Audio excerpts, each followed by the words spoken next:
Should we smoke weed? We're live already? I asked, should we smoke weed? Right when Jamie gave me the gun sign. What's up, brother? Good to see you, man. Yeah, you too, man. It's good to be back. It's good to have you back. Yeah. This is like warm time, though, in Toronto. Like, you don't really want to leave that bad Yeah, right now. you know what? But I kind of felt like today out here was almost the perfect weather anyways. Like, not too... Oftentimes I'll come out here, like, I'm not a guy who needs to be in the heat, you know? Right. I'm not one of these people, when it snows or whatever, like, I'm complaining. I can handle it. I feel like genetically I'm built for that environment. Well, you're a Canadian. That's right. Yeah, Canadian, Canadians born and bred. They can deal with it. So, yeah. So I'm not. You know, I don't mind. I don't mind a little bit of the cold. But today here in LA, this is God's weather. This is like, I think if every day could be exactly like this out here, there'd be a compelling argument. But it's those hot days, getting into the car Look at you. and burning. Am I fired up today? Am I fired up this morning?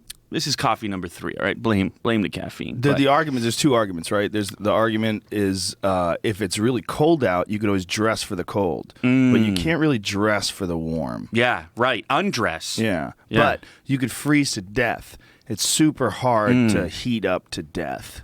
Like, you Wow. gotta really fuck up to heat up to death. Like, The desert. Yeah. The desert will kill you pretty You gotta quick. go to Death Valley. Yeah. I Yeah. actually know a dude who died like that. Really? Yeah, he went on like a sort of a spiritual walkabout kind of a thing. This guy, Evan Tanner, he was a UFC fighter, former middleweight I champion. feel like I may have heard that.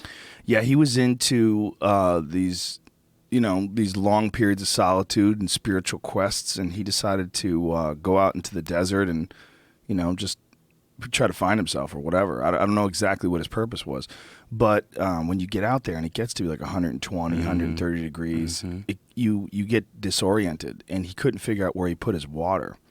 Wow. Yeah, he couldn't find where his stuff was. You know what's funny? How about that stuff in movies and whatnot, cartoons, where every time somebody's in the desert, they're seeing a mirage? Yeah. What is that about? Well, you can definitely hallucinate before you die. And do you think that that's what that's predicated on, is an actual history of people having seen these oasis situations? Well, you know what it is. You know how when you're driving on the road and the road is really hot, it looks like it's wet. It looks like there's water on the road. Right, from the heat waves. Exactly. That illusion on the road can recreate itself, I'm sure, in desert situations. It only makes sense. Right. And it's what you want to see. Yes. So you're like, you're in rough shape. Yeah. You create what you need to see. Can you imagine if you did? Imagine if you're like almost dying and you find water. You'd be so psyched. You'd be like, yes. I mean, I think those are the kind of moments that make people really, truly appreciate life. And I think that's one of the reasons why people in LA are so fucking spoiled and ridiculous, is because they don't experience real weather. It just gets a little warm, and then the worst thing they have to do is turn the AC on. But they don't have to shovel their way out of snow. They don't have to drive on slippery roads. They don't have to, and there's a certain amount of community that comes with everybody sort of bonding together because it's a blizzard. Right. You remember those? Oh, yeah. yeah. Sure. You experience Happens it all the time. Yeah. It's kind of it's the kind of situation, I think, where anytime as a human being you lose a little bit of control over a situation, whether it's the weather or something else. You kind of take yourself outside of that realm of how we like to compartmentalize things. Yeah. We like to. Like, the epitome of self-centeredness is being in control of absolutely every experience you have and never letting go. And the rest of the world around you as well. Yes. Not just your experiences. No. But, yeah. Exactly. You try is a control kind of situation, and choosing to live in a place where shit can go wrong, or you can have a snowstorm or whatever is kind of. It's kind of an element in that. It's an aspect of losing control over the space. And so what ends up happening, you've got people sliding around. You've got essentially people coming to the realization that the planet can kick the shit out of you if it wants to. I guess an earthquake would work that way. Earthquakes do work that way. Even a horrible thing like 9/11 works that way. It did. When I was in New York, we filmed Fear Factor in New York like less than a year, I think, after 9/11. It was pretty close to when it happened. And man, it was just such a different vibe. Everybody was so friendly. Everybody was so friendly and so nice. And I had a friend who blacked out. We were all hanging out in front of this bar, and we stepped outside, and a couple of them smoked cigarettes, and I pulled out a joint. I go, who wants to get down with this? And they're like, oh, okay, let's go. They're like these producers, like, I can't believe we're doing this. Right. And one of them, I guess she just doesn't smoke pot, or she just, for whatever reason, she took a hit, and then you see like her eyes roll behind her head and her legs go down, and she almost fell. Like, we had to catch her. Passed out. Yeah, she blacked out from weed. I mean, like, it all just went. Do you think it was the weed, or it was just in conjunction with kind of the drama of the whole event having happened? No, it was definitely the weed, because Wow. she was from L.A. and we flew in to film Fear Factor there, and she just just had a weird reaction to pot for Wow. whatever reason. It was fucking space weed too. Anyway, so we called the first responders, right? We called the whatever they call. I don't know who they call, paramedics. Firemen showed up. And I swear to God, these guys were treated like fucking superheroes. Firemen and then cops came behind them, and everybody was so nice and so friendly to them, because it was at that sort of honeymoon period after 9/11 when you realized, hey, when shit gets awful, we need these people. We have to count on these people. Yeah. So people were like more friendly in the city in general, and then like really thankful when the firemen showed up. Yeah, there certainly is a kind of reset button effect when some kind of disaster happens where people feel like they've lost control, even for a moment. It is, dude, like, I'm out here on the highway in LA, or anywhere for that matter, and you have those moments where you're sitting around looking at all these vehicles and wondering how the hell this shit is staying together. Like, how is everybody on this path? Because it only takes one asshole. What percentage of individuals is that to like screw it up for everyone else, whether you're flying a goddamn plane into a building or swerving the wrong way or looking at your text messages or whatever it is.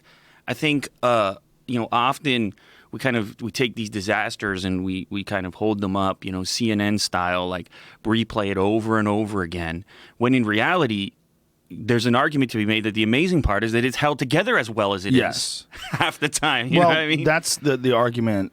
There's a lot of arguments when it comes to that, but one of them about gun violence.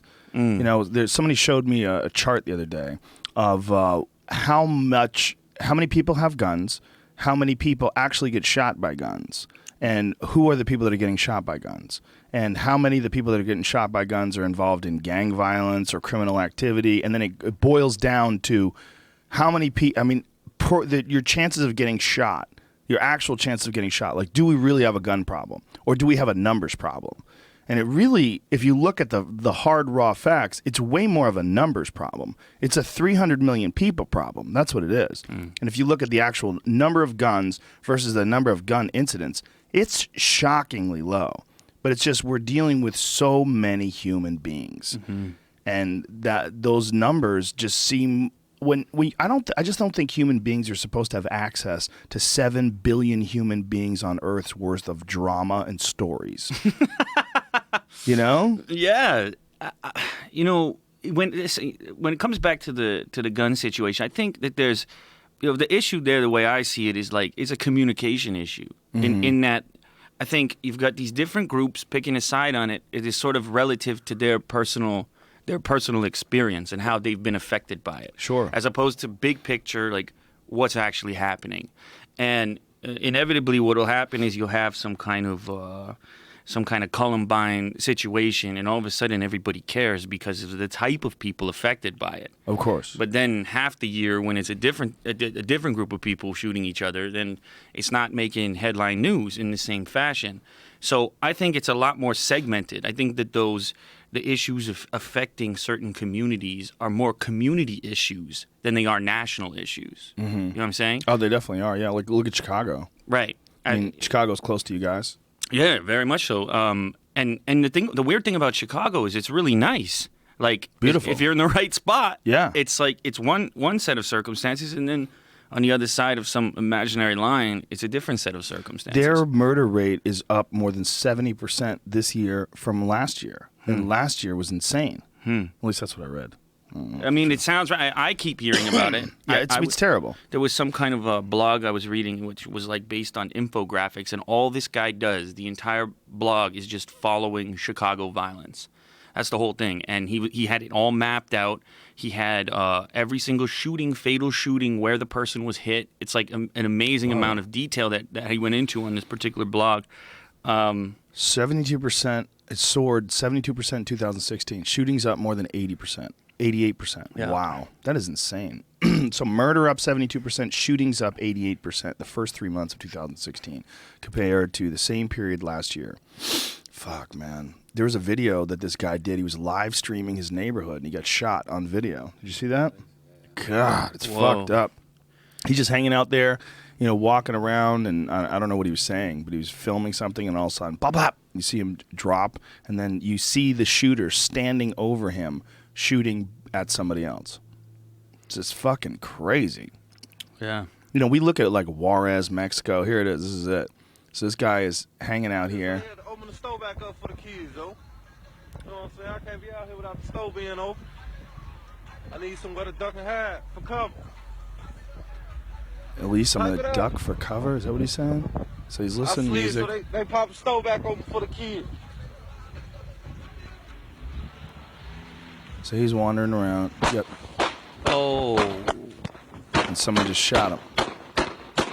How many? Oh, what the? This guy unloaded the whole clip? Crazy. And that guy survived? No, that guy's dead as fuck. Oh, right. Well, that's weird watching somebody die. Not really into that. Yeah. I mean, I assume he's dead. I felt like if that guy kept shooting like that, it's probably his work was done. That's what it sure seemed like. But the weird thing is it looked like he was shooting over top of him. Did he die? It says he was in critical condition. Oh. So, by now he might be, but he might have also survived.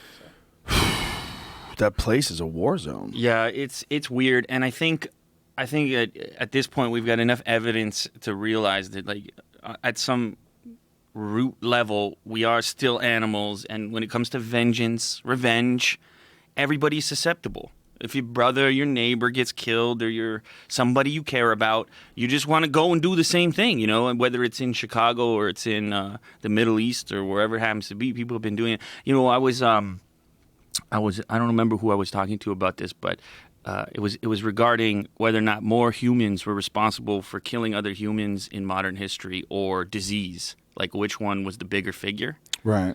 And I was sitting there thinking about it. Like I didn't know, but when I looked it up, it was like shocking figures in the direction of humans killing humans. Really? Of course, you're including all the wars that have ever happened, millions of people that have died.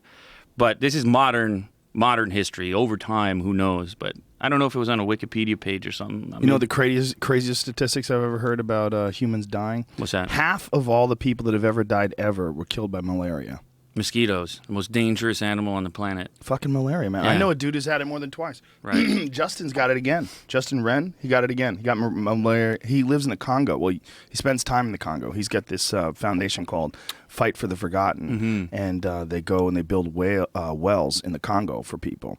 And he's been over there many, many times, and this is the second time he got malaria. And one of the things that he was saying is there's different forms of malaria, and some malaria will last 6 months, some malaria lasts 5 years, and some malaria lasts 30 years. 30-year malaria. That's kind of like that Lyme disease.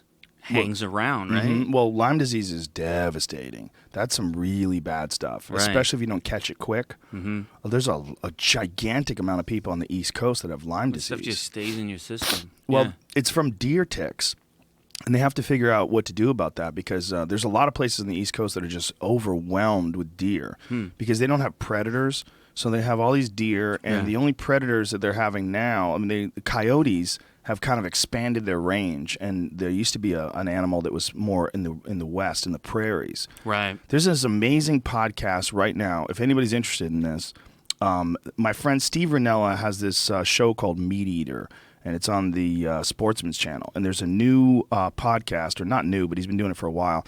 It's called the Meat Eater Podcast, and he's got this guy on named Dan Flores.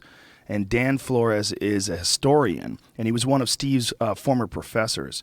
And he has this book coming out about coyotes, and it is fucking fascinating. The knowledge that this guy drops about coyotes will blow you away. First of all, coyotes are wolves. It's a kind of wolf. They used to call them prairie wolves. That's what they used to call them, but it's like a type of wolf. And they breed with wolves, most wolves, except gray wolves, because gray wolves have a different genetic line. They had left North America millions of years ago and then came back like within, X amount, thousands of years. And so they kill coyotes when they find them. But red wolves and some other North American wolves that still survived, those wolves bred with coyotes, and they're creating this thing called a coy wolf, which is like a hybrid of coyotes and wolves. Let me ask you something. Where geographically is that happening? All over the world. All over the country, rather. All over this country. This country, like I said, there used to be a small range of coyotes, but due to persecution, they've expanded their range. And part of it, the persecution is not by humans, but by the gray wolves, because the gray wolves are killing them. So what coyotes do, this is so fascinating. Coyotes, when they call out, when you hear coyotes, and then other ones call out, what they're doing is they're doing a roll call. They're making sure that everybody's there. And when coyotes get killed, when coyotes are under pressure, when coyotes get killed, there's a reaction in the mother where the female coyotes have larger litters. So the normal litter, if nothing's disturbed, is between 3 and 4 pups. But if they get killed, if they notice that their numbers are dwindling, their numbers jack up to as many as 13 to 14 puppies. Per litter. And they're doing that as a result of being persecuted. Real-time upgrades. So one of the things that they've been studying this is in Yellowstone Park, because Yellowstone Park for more than 70 years had no wolves, because they had eradicated wolves. They had extirpated them from Yellowstone Park. Then they reintroduced them in the 1990s. So the population of coyotes during that time was exactly the same. It was completely steady until they brought in wolves. And when the wolves started killing the coyotes, because they're gray wolves that they brought in from Canada, the gray wolves started killing the coyotes expanded like crazy and multiplied like nuts. And now the initial thing that happened when they brought in wolves was that the wolves killed a giant percentage of the coyotes, and the coyote population dropped by 50%. But then, once the coyotes started having much larger litters because they were being killed off by wolves, their numbers went as high as they were before, and now even higher, and now they've expanded their range. So thanks to the reintroduction of wolves in Yellowstone Park, we've got coyotes all over the continental North America now. Wow. It's fucking crazy. It's interesting that you brought this up. I had a very weird experience recently. I live just north of the city in Toronto, like still completely urbanized area. It would be like here to downtown LA, let's say. And I was going to visit my parents' house. They live roughly in the same area. And I went past a place where I went to elementary school. In a neighborhood, houses everywhere. A wolf came straight in front of my vehicle, limping, looked right at me, and continued on into the back of that elementary school. Whoa. A legit wolf. I was like, is this a coyote? And I'm sizing it up as I'm staring at it. So sure enough, I'm like, this can't be true. I've never seen a wolf my whole life in this area. And then so what I ended up doing is I went online and I typed the town name along with wolf. And sure enough, people had been spotting wolves coming into that area. Look at this. My friends live outside of Edmonton. They live in Alberta. And that's a big one. There's a big wolf was in front of my friend's truck today, just walking around. That fucking thing. He just sent me this morning. Just walking around on the street, just staring at him. Fuck that. Yeah, that's a different kind of animal, man. The way they look at you is... They're fascinating, but coyotes are almost more fascinating because their ability to adapt. They tried to wipe out the coyote during the 1930s. I don't want to give too much of this information because this is all Dan Flores' information, and it's all really much better distributed by him off of this Meat Eater podcast. You really should. It's not the most recent Meat Eater podcast, but the one before that. And today's date is the 30th of April. So find it, listen to it. It's amazing. You might not be into hunting, and I get that if you're not a hunter. It's not a hunting podcast. That one is not about hunting. It's all about the Wild West and about the animals that used to exist on the plains. And they're actually trying to set aside a gigantic chunk. I think it's in Montana or something like that, where they're trying to establish a new Yellowstone type of situation where they bring in a lot of these animals and allow them to live in a natural way in some large sort of, like a savanna type area, like that, like recreating sort of the African savannas. Wow. Yeah. What? Now that sounds dangerous to me. Well, they're just talking about animals that already exist. Animals like wolves and bison and elk. like local. Well, they're trying to have whatever a would have protected lived, area. would have lived there. Yeah. A large, wild, protected area where they can't develop and no one can frack and that kind of shit. Yeah. There's a video I put up the other day from I think it was in Sweden. I forget what town it was in, but they were lighting a lake on fire. The lake has gotten so fucked up from fracking that you can light the lake on fire. So they go up to this lake with a blowtorch and they blow it on the lake and the whole lake lights on fire. That's like a bigger version of what the people were doing on the taps, right? Yes. I don't know much about fracking. I know the tap thing is controversial. Only because some people say that some of that natural gas that got into that water had already gotten into that water, and this is a common phenomenon that you could actually document back, decades before fracking ever existed. So it could be that the natural gas, which was already in the water, right? They're already trying to that's what they're trying to get out when they're fracking, right? That it was already leaking into some water in some places, but that doesn't remove the possibility of fracking making more of that shit get into people's water supply. Right. So it's real tricky because they want to. These people that are anti-fracking, they want to point out the dangers of fracking, and the people that are pro-fracking, they want to pretend that there's no danger. And it's like there's no middle ground. Yeah, it's like the documentary on Netflix, Merchants of Doubt. Have you seen that? Yes, one? Yeah, amazing. Yeah, it's like it's all about the agenda and the amount of money you have to further that agenda, and how much you can extract if you can push your agenda. You extract money, and then you put it back in to continue the lobby or whatever it might be to continue that conversation. And it's like when they talk specifically about how individuals, they only need a fragment of information in order to confirm their pre-existing bias. Yes, like you don't need a whole story. It's just like you just have to present the alternative argument, make people think it's an argument in the first place. Yeah. And then they'll pick the side that's more convenient to them. Like climate change. That's a perfect one. I mean, there's this young Republican kid from my jiu-jitsu class who's like, somebody brought up climate change. It wasn't even a conversation that I was involved in. And he goes, it's a cycle. There's always been a cycle of change. Like, are you a fucking earth scientist, dude? Like, what do? You just got out of the Marines. And, I'm pretty sure you weren't studying earth science in Afghanistan. Yeah. Like, come on, man. This is like a super complicated issue that a lot of people they have decades of science behind them, and they're researching the numbers. They're trying to figure this out. They got a consensus. Yeah. How come you're not with them? I think part of it is the fact that the way we've sort of been conditioned via media is to feel empowered. It's like you watch this clip and you think you're getting information, but in reality you're getting a headline. You know what I mean? Because that's the flow that'll keep you engaged, where you feel like you're getting smarter, but there's no way in hell you're putting in the time to be educated on certain subject matter. You're getting just enough to, as I said before, confirm kind of what you thought already, and then go out and pretend that, as you mentioned, you're some kind of authority on the situation when there's other people out there that have invested so much more in their perspective. But instead of admitting like, hey, I don't know too much about it, or it is a complicated issue, or there's more to the conversation, there's something empowering about picking a side, even if you don't necessarily know. Well, I think there's something very problematic about headlines, too. Like these gotcha clickbait headlines. Like there was a headline recently about Bill Nye, the science guy. You know who Bill Nye is? I know with the bow tie. I grew up on that shit. Well, Bill Nye, the science guy, has done a fantastic job. Don't ruin my childhood. No. It's not a bad thing about him. He's fine. It wasn't him. But Bill Nye, the science guy, has done a fantastic job of trying to make science interesting to people. Oh, right. And trying to educate people and trying to make science something that's compelling and make young people drawn to it. So Bill Nye, the science guy, was having a conversation with this guy, and the article...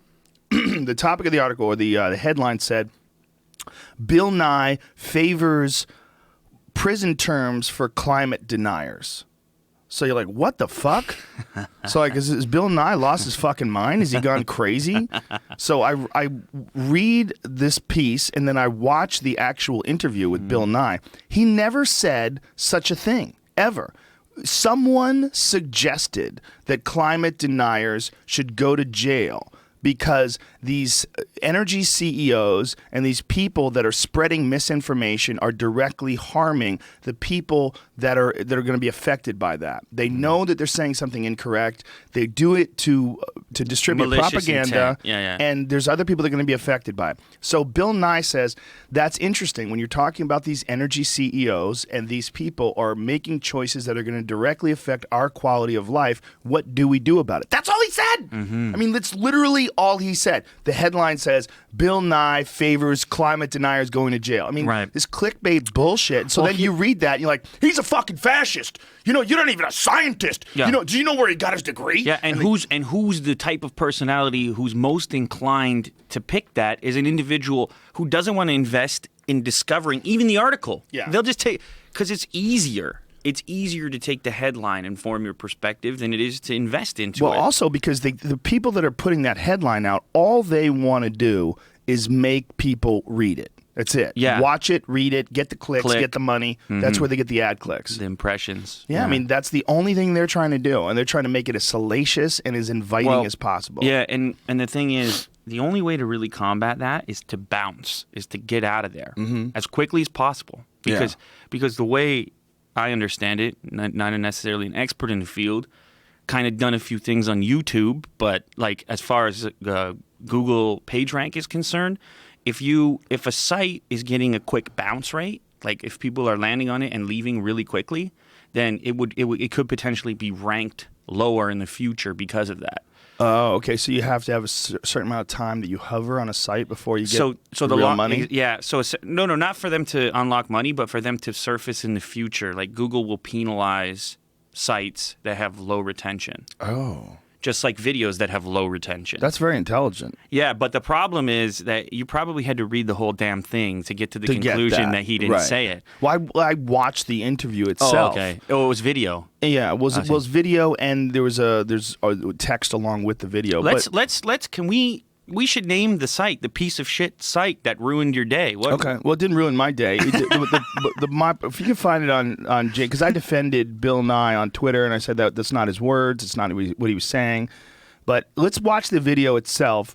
And if we watch the video itself, you can see how deceptive it is to say that he favors people who deny climate change to go to jail.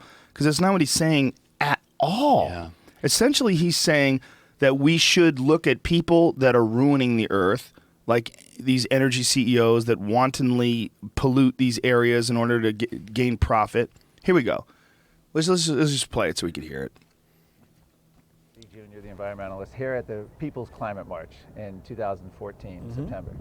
He said that the climate deniers, his word, and energy CEOs belong at The Hague with 3 square meals and a cot with all the other war criminals. What is your thought on that? Do you think some of the rhetoric on your side, as I'm sure both sides, but some of the rhetoric on your side gets too carried away? I mean, what's your thought on jailing skeptics as war criminals? Well, we'll see what happens. Was it appropriate to jail the guys from Enron? Interesting. Okay, right. So we'll see what happens. Was it appropriate to jail people from the cigarette industry who insisted that this addictive product was not addictive and so on? And you think about, in these cases, for me as a taxpayer and voter, the introduction of this extreme doubt, will you go with extreme doubt, about climate change is affecting my quality of life as a public citizen. So I can see where people are very concerned about this and are pursuing criminal investigations as well as engaging in discussions like this. See, that is a very measured response, and he's essentially talking about people like the BP people that fucking polluted the Gulf. That's what he's talking about. You know, he's not saying that, someone who, like the kid from my jiu-jitsu class that thinks it's a cycle of life, you should go to jail. Yeah, and even if you look at the very end there, he made sure to say, I can see why people might think something like that, instead of necessarily confirming that that's the outcome he wants to see. Yeah, I mean, he's making good points. Yeah. I mean, and if you do like that Merchants of Doubt movie, which is an amazing movie. If you watch that movie, you realize that the same people that were working for the tobacco industry, that were denying the addictive effects of tobacco, are the same people that are denying climate change. Yeah, they the got same hired for it. human beings. Like, not the same kind of people, but the exact same people. Yeah, that's a little bit much. Well, that's what they That's do. a little bit much. And they get checks. There's direct checks from these tobacco companies. There's direct checks from these energy companies. They're getting paid for this. Yeah. You know, coming back to the clickbait subject, I don't think that clickbait is always bad. No, it's not always bad. Like, I think there's a difference between clickbait and lying. Right. You know, like, I think sometimes clickbait gets too much of a bad rap. Like, in the sense of, I think a headline should be intriguing. It should pique your interest, should compel you to click, Yes. which you could say is bait. You know, Yeah. but like, I feel like navigating the real world is full of clickbait. Like, Oh, this sure. coffee is clickbait. Oh, yeah. I mean, when you see a girl in a Yes. tight skirt that's selling That a is Toyota, clickbait. that's clickbait. Yeah. So Yeah. so in that sense, I feel like, you know, there's a place for it, but I think people use the technique to essentially lie, and it gives the whole kind of system a bad rap. Well, in that Bill Nye situation, is not only is it clickbait, I think it's like he should fucking sue. I mean, not really, but he could. Let's not employ any more lawyers, Yeah, Joe. let's Come on. not get the ball rolling in that direction. But so many people on my timeline were calling him a fascist, and these fucking left wingers are so far left now they're right. Nobody had watched the video. Nobody had read it. It was just immediate reaction with as little information as possible for you to be upset. Yeah. Again, the knee jerk response of the web. You know, there's like a lot of stuff going on YouTube right now. I'm kind of immersed in the YouTube world, in social media world, whatever. There's like a lot of drama that's getting rewarded recently. Like what kind of drama? Oh man, like without going into too much detail, there's like there's a lot of channels that popped up kind of hating on people. Yeah. Well, that's all they do. Yeah. And that's like the entire agenda is to use other people's content as the vehicle for you to have a channel. Mm-hmm. So like today I'm going to shit on this video, and tomorrow I'm going to shit on that video, and so there's this kind of conversation about whether or not that, like, is that still fair use in that environment? Because the understanding, I mean, and it's not definitive, but the understanding I have of fair use is that, like, if you're compelling people to go look at the original, like you just did with the information about coyotes, you took a moment and you said, okay, this is this guy's research or whatever, like, so go check him out. You actually did him a service there instead of the alternative of you could have just talked about it and so on. Well, in the case of these types of videos, people are using actual clips from these channels that they're shitting on. And that's making up their channel. Exactly. Channel, yeah. And maybe more importantly, they don't compel you to go look at the original because essentially they're hating. Why would you go as a viewer and go source out this thing that this person that you like is telling you is a piece of shit anyways? You're not going to go watch the original, right? You're happier to listen to this guy shit on stuff. And so anyway, the problem is that algorithmically, it feels like drama sells, right? Just like in the regular world. And so some of these channels are rapidly growing on the backs of essentially making fun of people. So there's some sort of feeling in the community that YouTube has changed, or you get a lot of these people that are like, make YouTube great again, stuff like that. But I mean, I don't necessarily agree with that, but I think that there is maybe a conversation to be had about how much freedom we're willing to give individuals to essentially build their product on the back of other people's. Well, that is an important issue when it comes to fair use. Like if someone just decided to make an unbox therapy channel, and all their shit is just shitting on what you do. Look at this fucking dummy talking about watches. That's not really fair use. I mean, they're kind of stealing your content and becoming something with your content only, exclusively, or other people's content. Like they don't really have content. Their content is other people's content. Yeah, and you get like a few layers deep on that, and you realize it's kind of a fucked up scenario. You wonder about what it breeds. Like there was this issue with the Fine brothers. Do you know who they are? The Fine brothers. I've heard who are they? So they have this really popular channel, maybe like 10, 11, 12 million subscribers or something. Jesus. Yeah, and they do react videos. So Oh, so they watch something and then they react to it. no, they don't personally. They have people on, so it'll be like kids react. Then it'll be Right. like grandparents react, and then it'll be like famous YouTubers react, or athletes react. Somebody's reacting. Right. But essentially, the core of their, and they've been doing this for a long time, the core aspect of the model is that there's this thing you're reacting to, whether it's a viral video, a trend, whatever it might be. Well, recently they tried to trademark the term react so that anybody who uploaded a video with the term react in it, that they could claim it and earn the ad revenue. Oh my God, Associ- they must be stopped. You have Did to you be know about this, stopped. Jamie? Yeah, I tried. I think I told you about this at one point when it first maybe like started online. The first What chatter, kind but- of fucking cunt thinks that they can own the word react? So they launched this video. Where essentially they're explaining how this process will work for people. They're telling you that like you can sign up with us today and we'll license it back to you. So you What? So that Who the fuck are these guys? so They're out of their fucking mind. They are out of their fucking mind. The but story here's- gets better. Yeah, but here's the thing, though, real quick. They're not the only ones. So there's other companies out there that have already been doing this in quiet. There's a company called Jukin Media, and there was a story. This guy, what was his name? Devin Supertramp. He makes like action videos. I don't know what you would call them. Action videos, sure. He used a title called "People Are Awesome." That was the title of his video for his demo reel for that. I've seen that. Yeah, and he didn't know that Jukin Media had already trademarked that title. People Are Awesome. They own it and have How can owned you it. own people are awesome? Exactly, because they whoever's got enough money to pay the right lawyer, God knows how it That's happens. insane. But the idea that you can trademark those three words together, that is so insane. So they were able to issue a copyright pull down on his video, and Oh, my God. and so that was acting as his demo reel to get jobs and stuff like that. And so he did a follow up, kind of explaining what had happened. But so anyway, getting back to kind of the drama component, it's like people are kind of looking at YouTube now a little differently. Like, wow, maybe here's this completely open space where people were allowed to do whatever they wanted, but like. What are the consequences of that? Well, you're putting out a certain type of frequency, right? I mean, that's what you're putting out. If you're putting out a frequency, what you're saying is you want to own all the react videos.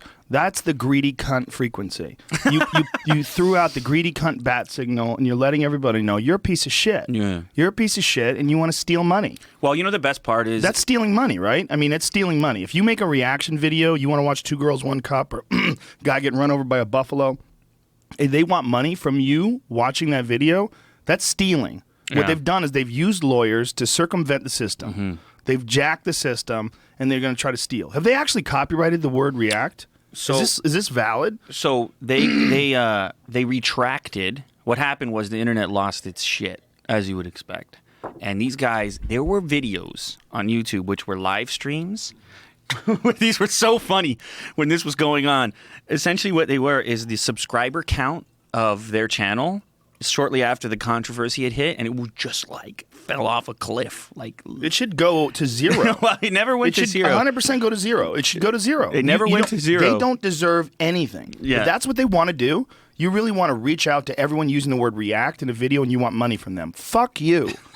Fuck you. You're everything that's wrong with distributing content over the internet. That's everything that's wrong with it. Mm-hmm. You've taken one of the sneakiest, most diabolical fucking tricks in all of the legal system, and you've applied it to this open, free world of the internet. And you're a piece of shit. That's a parasitic behavior. Let me ask you something. That's cancer. I agree. They came back, retracted it, apologized. Fuck them.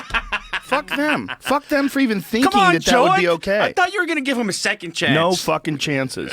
You can't think like that. You can't do that. You can't do that. You can't go after people for it's not like it has anything to do with anything you created. Yeah. You're just stealing. There were some stories going around that they had effectively shut down like these small time channels. Oh my God. Completely, like people who had these Cunts. Yeah, Who are they again?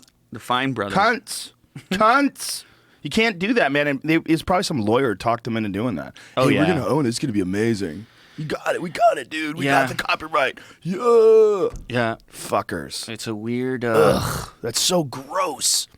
The idea behind going after people, it's not like there's something that you created and, you know, they came along, something like completely unique. Well, they were. and you wanted to copyright that. You know what happened was they went so far as trying to go after Ellen because she did reactions on TV. Oh my God. So she would have idiots. kids reacking. But you know what the craziest They should go part? to jail. You should go to jail for that. the craziest You fucked part- up the whole legal system. Didn't that format exist before that? Fuck did yeah. Bill Cosby do that? Dude, I did a react to 2 Girls 1 Cup video like in Way back. 2003 or Way something back. like that. Brian and I did it. You should have copyrighted. So gross. Yeah. It's so gross, man. But anyway, I don't know. I think I don't know. It's scary both ways because at the same time you're like, well, do you really want YouTube to come in as this massive governing body to stop stuff like this from happening? Well, that kind I of know. stuff, yeah. Yeah, I agree. But there's some clear-cut shit, like the word react. You can't use react, or people are awesome. Fuck you, man. People Are Awesome is still there and still Oh, functioning. fuck. If we title this video right here, People Are Awesome, we're They gone. would take it down. They're ripping us down instantly. See, that doesn't seem right to me. That's just that's like saying love. Yeah, You know what right. I mean? Like the copywriting the word love, or or action. Well, People are awesome. Wasn't it? Didn't Disney? How many people have said that? Didn't Disney copyright "Happy Birthday"? Right. Well, Happy Birthday to licensed. You, the song, Yeah. was copywritten for a long time, but it's since been dissolved. Ah, okay. Now, because he used to go to a restaurant and they used to have to sing their own, like, happy birthday, happy. They couldn't sing happy birthday to you. That song that we all know, the iconic song, somebody owned it. So if you wanted to sing that song in your restaurant, when someone came in, they were celebrating a birthday, you would actually get fined. You would actually have to pay money. Let me ask you this. I mean, just because we're on the topic, how do you feel in general about like digital rights and whatnot? Like, are you really fancy about it? Like, let's say you had some content. I know sometimes you have like musicians on here, right? Mm-hmm. And they kind of seem to me to be like a little bit out of touch with the internet space. Mm-hmm.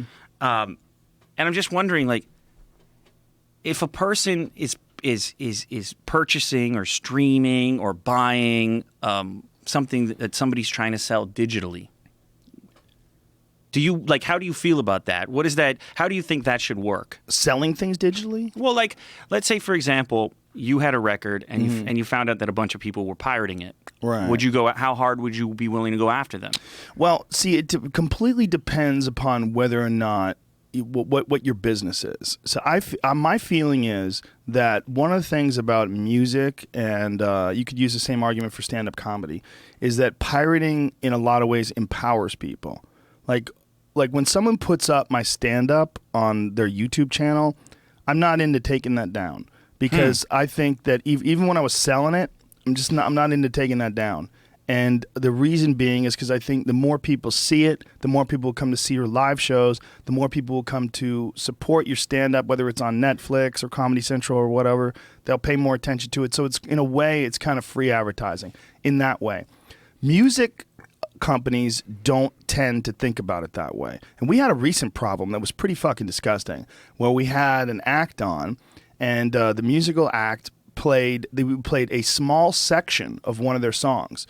And then the music company that owned that section of the song wanted all the ad rights for our show, for that episode.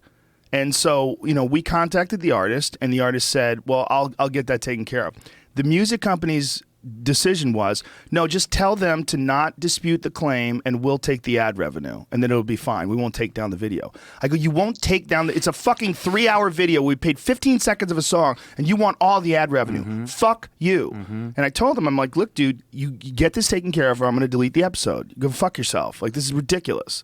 Like, that's some greedy, sneaky bullshit that record companies are still trying to do. Because record companies have to justify the fact that they've got X amount of employees in a giant building on Sunset. You don't need that anymore. Okay, your business is dead.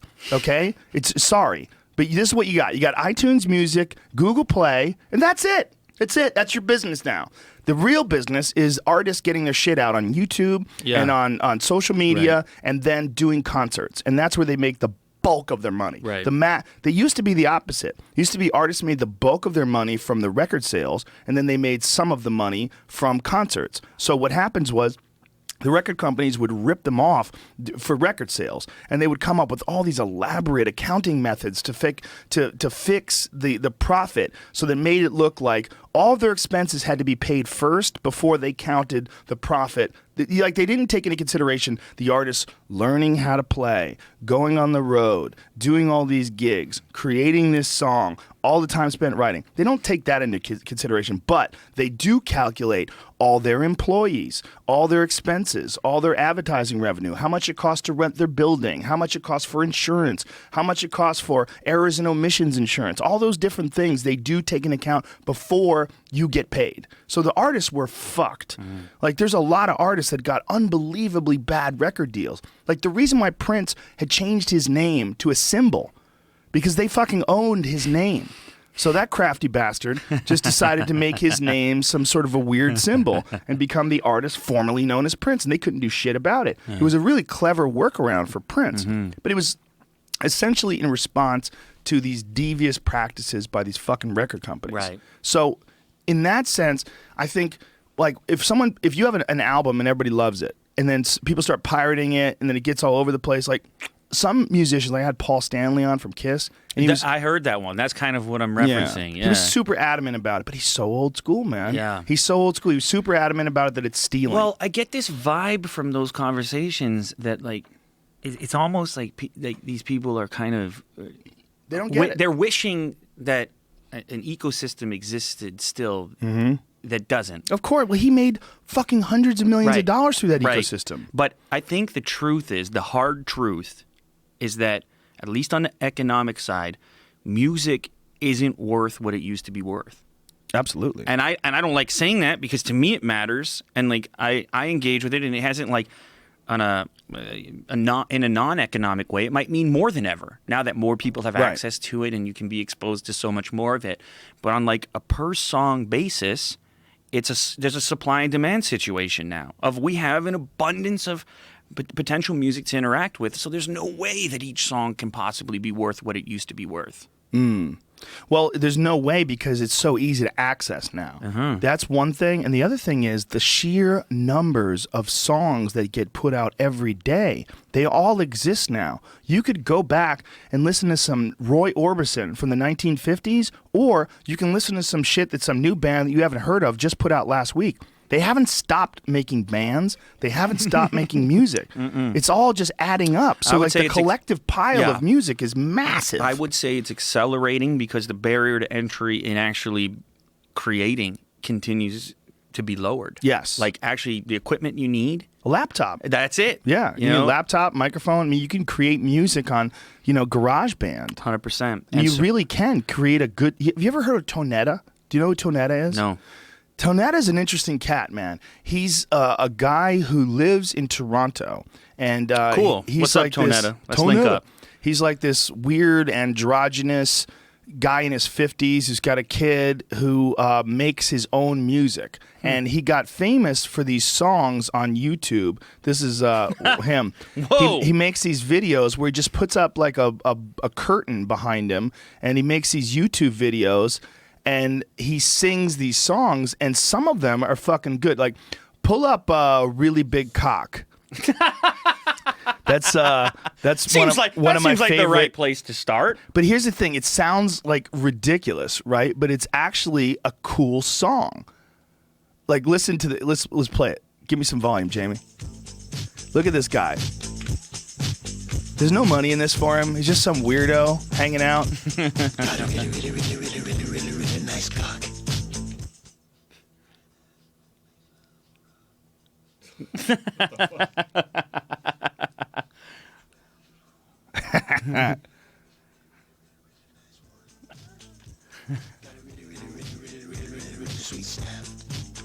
These are good songs.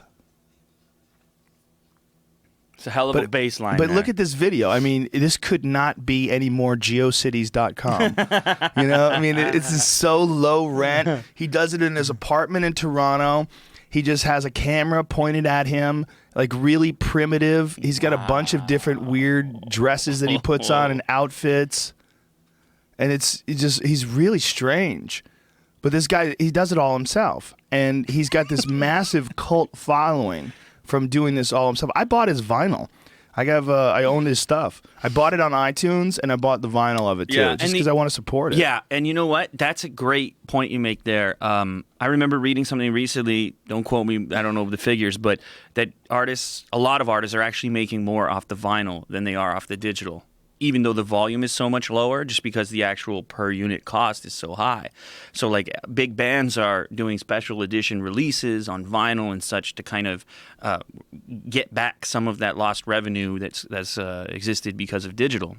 So that's an interesting angle to take. But I think people are like you, where you're kind of almost doing it not because you really need to have it on vinyl, but because you want to support something that you like. Unfortunately, I think it's a small percentage of people that do that. Most people, if they can get it for free, they get it for free because most people are constantly worried about their bills.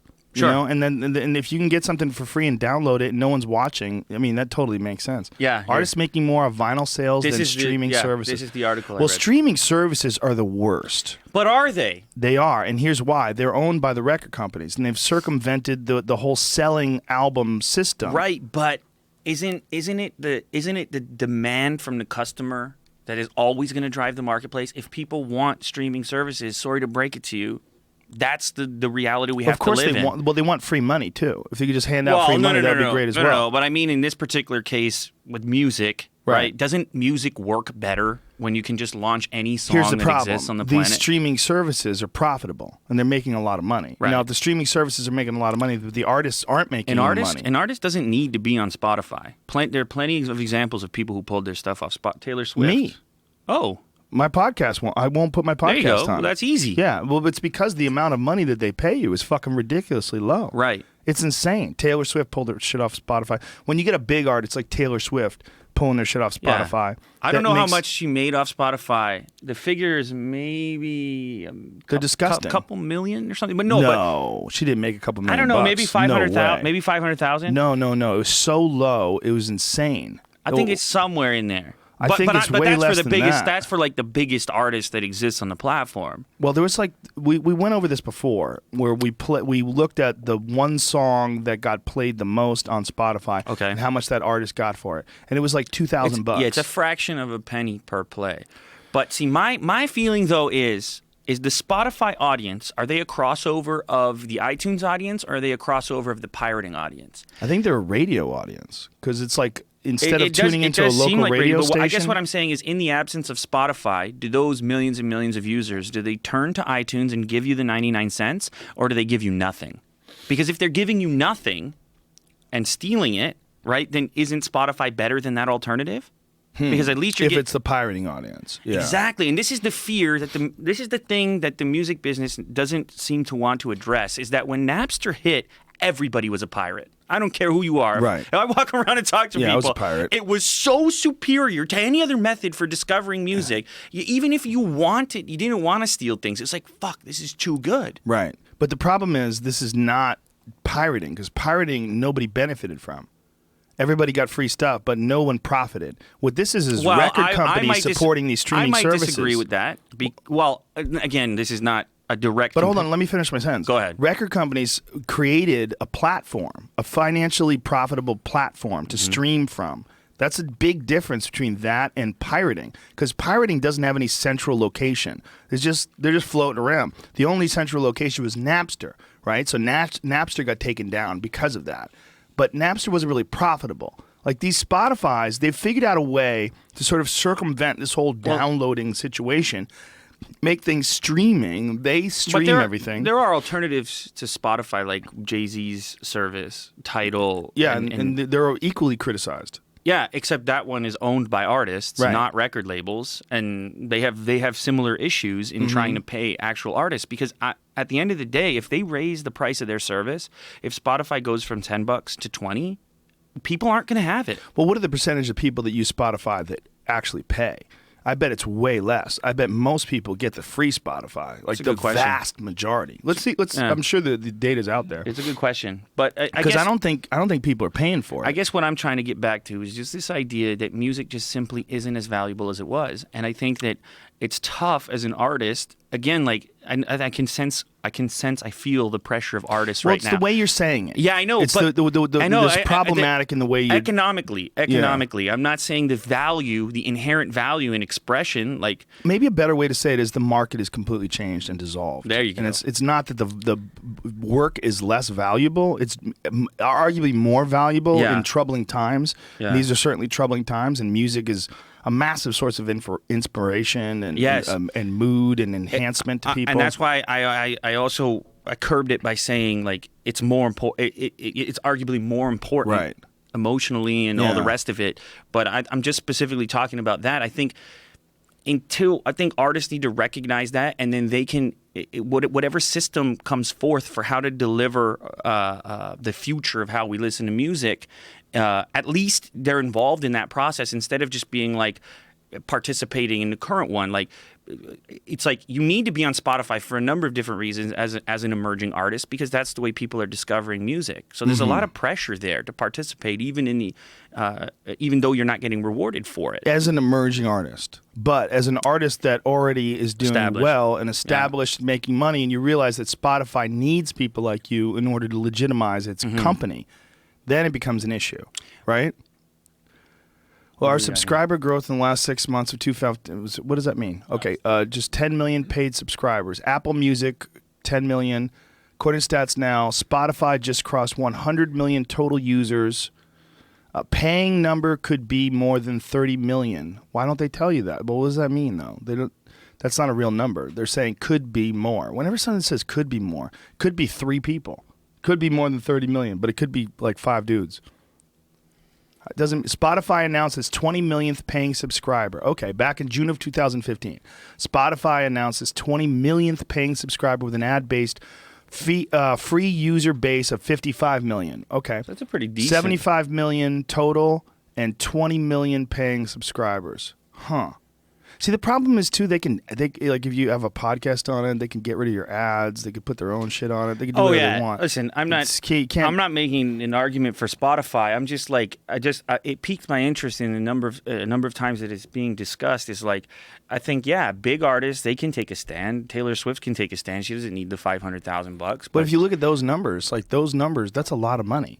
Yeah. Like you're talking about 75 million people. So 50, whatever they are, 50 million, they're using ad revenue, and then the other 25 million they're actually paying for the service. $10. Yeah. That's an insane amount of money. Yep. 75 million people paying $10 a month. But you can see or 25 million people paying $10 a month, and then the other 50 just getting their ad revenue from. That's a lot of fucking people. Yeah, but you can see the breakdown. It's not like hand over fist that Right. they're making money. Like Right, but it's still the record companies. Like the record companies are the ones that are in charge of this. Like they're massive contributors to these companies. Yeah, of course. So they've figured out a new way to not pay artists and to stay open, and stay valid. Artists appear to be people that get taken advantage of, have been for the Well, last that's 50 why years. the Jay-Z thing is a great thing. Like to have artists doing it. But he was charging more, and that's why their user base they're in trouble. Apparently they're in trouble because they couldn't build a substantial user base at the cost they wanted to get. How much is he charging? Well, what is it? It was like $20. Yeah, but it's higher quality you're getting too. Yeah, So you're Higher quality audio? Yeah.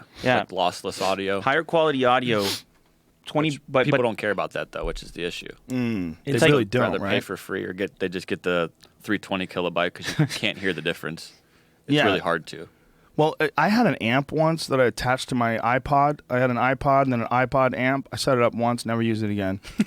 This is bullshit. Like it's barely better. convenience. That's the thing. Yeah, Convenience it's big. in many ways trumps quality. It trumps your. Well, that's the beauty of iTunes. Yeah. And then Apple's music streaming service. Well, see, but in the case of iTunes, you can make the argument like Apple's then involved in the promotion of your business, right? Because they're getting a huge chunk. Yeah, they're the biggest distribution of all music right now. If you want to break it down that way, Yeah. no CDs are being sold at like Best Buy unless you can really search really hard and find the one Best Buy that has. Yeah, who the fuck has CDs anymore? Apple I threw a owns all CD. of I had a White Stripe CD in my office. And I was cleaning out my office and I was sitting on my desk. I'm like, I'm just going to throw this out. I have it on my phone. Why would I want a stupid copy of it that I'm not going to plug in anywhere? Here's the thought on that, though. I've been having a lot recently because I've seen some things happen. If all of the music you like, let's say, pick your 10 favorite albums of all time, you don't have them a physical copy of, but you have you have them saved on your Apple, your iMusic, whatever it is, whatever service you pick. If it's all in the cloud, they can technically go change that music whenever they choose to. Change it. Yeah, Kanye West has been doing something really recently right now where he put out an album on Tidal last month, and for about a month they were kind of tweaking it. They were changing the mastering on it. They were changing the featured artists on it even on one song. Oh, so while it was up, he was tweaking it. He's gone back on another album that's already been out for a long time now and changed some of the mastering on 2 of those songs. And some people think he might be doing more. No one knows. But it's a thought that I've been having that one of my favorite albums I went to go back and find that the track order is out of order now. Some of the songs are missing. It's because that artist has decided not to have the version of that album up on Spotify the way it originally was. So if you wanted to have that album, you need to own it the way he put it out in 2011, or you never have that actual album. You have whatever they have existing in the cloud, and that's This what is you some get to have deep for shit. the future. That's fascinating. That's some deep shit. See, I support someone being able to do that because that's kind of interesting. Like what he's doing by changing the mastering and adding new tracks and fucking around with things, it actually is compelling. Like it makes you want to kind of tune into it. And it's very intelligent on his part. I think he does, like, as dumb as that dude is, Yeah. and as egocentric as that dude is, he's so ridiculous, but he makes some really good moves. Like when he goes on this massive rant about Bill Cosby being innocent right before he releases his shit. I mean, it's a classic troll move. Yeah, it's a little too much for me most of the time, but He's so entwined in the world of hate, though. He has so much hate coming at him. It almost makes sense to cultivate that hate and use it, like judo it, in the right direction. He knows what he's doing Yes. for sure. 100%. He knows what's going to happen when he tweets something crazy. Yeah. I mean, look, do you really think he thinks Bill Cosby's innocent? Get the fuck out of here. Nobody thinks Bill Cosby's innocent. Even Bill Cosby sitting around with his one fucking good eye going, maybe I did rape those girls. Even he is like coming to terms with the fact that he might be a piece of shit. His wife left him. I mean, even that crazy wife of his that smiled through all those interviews. Man. She's like, I'm ghost. that's she took dark. off. That's dark. You look at those interviews and you watch her. Mm-hmm. Like She's smiling. She knows It's something. weird. She knows something's up. Well, she's been protected by royalty for so long because he existed as a celebrity in a strange time when an artist can get away with almost anything. I mean, you were in a bubble. You were different. And I think that being in a bubble, and also I think for a guy like you or I to try to even understand what it's like to be as famous as Bill Cosby, it's impossible. I think it's probably an unmanageable level of fame at a certain point in his life, you know, especially when he had Bill Cosby himself and the Cosby Show on NBC. He was fucking royalty, man. And during that time, he was inviting these girls to come over and read scripts and suck his dick and fucking drugging them, and they'd wake up with their panties down by their ankles and cum in their hair. They didn't know what the fuck was going on, and he just got away with it over and over and over again. And because he got away with it, and because of the way people treated him, it sort of fostered this really crazy sociopathic behavior that he had. Yeah. Did he? Where does that stand? He's going to jail. Oh, he is. Oh yeah, they're trying him, man. The criminal case is gonna go forward. The judge already ruled that she had signed some shit saying that she couldn't testify against him, that she wouldn't bring charges, and that she wouldn't reveal the details of the case. But then she did reveal the details of the case. So you know what he did? He sued her. So he's suing her for going back on her deal because he paid her off. I think he paid her like several $1 million to keep her mouth shut. And because she is now talking about it, now he's suing her for that money back. And the argument was that because they had made this deal, he shouldn't be able to be prosecuted. But unfortunately for him, the deal that he had made was a verbal deal only. There was nothing written down. This is one of the things that the judge had said, like, you got to get this shit written down, dude. We're going to trial. So he's going to be charged. And they recently announced it over the last couple of days that they're charging him, and there's a criminal case. Oh, man. And he's an old man with half an eyeball. Would that be a jury in that case? That's a good question. Or a judge? I don't know. That's a very good question. Because you got to wonder, being a juror up against Bill Cosby. I don't think anybody would think that he's innocent. At this point in time, I don't think anybody thinks he's innocent. Right. I think it's the water's completely tainted. In a way, Except for Kanye West. You know, he believes it. I think in a way what they're doing. Well, Chuck D, that was one of the fucking saddest shit. Chuck D was calling him Dr. Cosby. Why is that? I don't know. Because of the show? Was he a doctor on the show? He's a doctor, like an honorary degree that they retracted. Oh. So he was calling him from Public Enemy. What is with those titles? You know, like you're a doctor, so everywhere you go, everyone has to call you doctor. He actually wanted people to call him Dr. Cosby. That was one of his things. He's a fucking weird guy, man. I've told the story before, but I'll tell it again just for you. There was a show that I did in Seattle, the Seattle area, this casino, and one of the people that was working there said that Cosby used to have these people sit down before the show. He had all the employees, like the ushers, the door people, they sit down and watch him eat dinner. He would sit there and eat curry, and they had to watch him. They had to stand in the room and watch him eat before the show. Watch him. Watch him eat. That's one of his things. He wanted people to watch him eat his curry. Whoa. So he would sit down there and eat, and they would all just stand there and say nothing. They weren't allowed to talk. They'd sit down there and watch him eat. And he also had security guards tuck him in bed at night. Like he would go and lay down in his bed, and he wanted them to tuck him in, shut the lights out, and then leave. Let me ask you this. Is this the case of just a severely fucked up individual, or is this the case of a relatively normal individual getting fucked up by circumstances, like being this super famous figure? You're responsible for getting fucked up. If you're a normal person and you get super famous and you become fucked up, you are responsible. It's but not a the high system. percentage do, though. Yeah, but not in that way. That's an extreme version That's of it. a different kind of way. Ego might get in the way and trip off. A lot of people might trip over the dick of ego. That's Well, you know, super common. I saw when Prince died recently, I saw an infographic. I don't even know. Maybe you tweeted it about the average age of male pop stars when they die.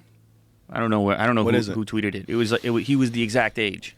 55? Whatever age he was, 54, somewhere in there.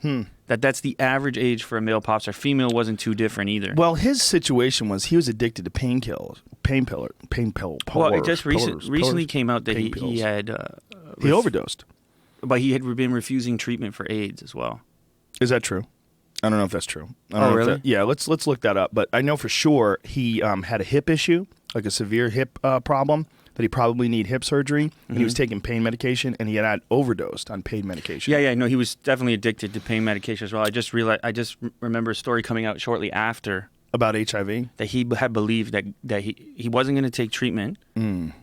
Prince suffered from AIDS, but refused treatment as he believed God would cure him, U.S. tabloid claims. See, that's U.S. tabloid claims. But he was a Christian Scientist, wasn't he, or a Jehovah's Witness? Yeah, Jehovah's Witness. Yeah. And Jehovah's Witness don't use medicine. Medicine, right? Isn't that what's going on?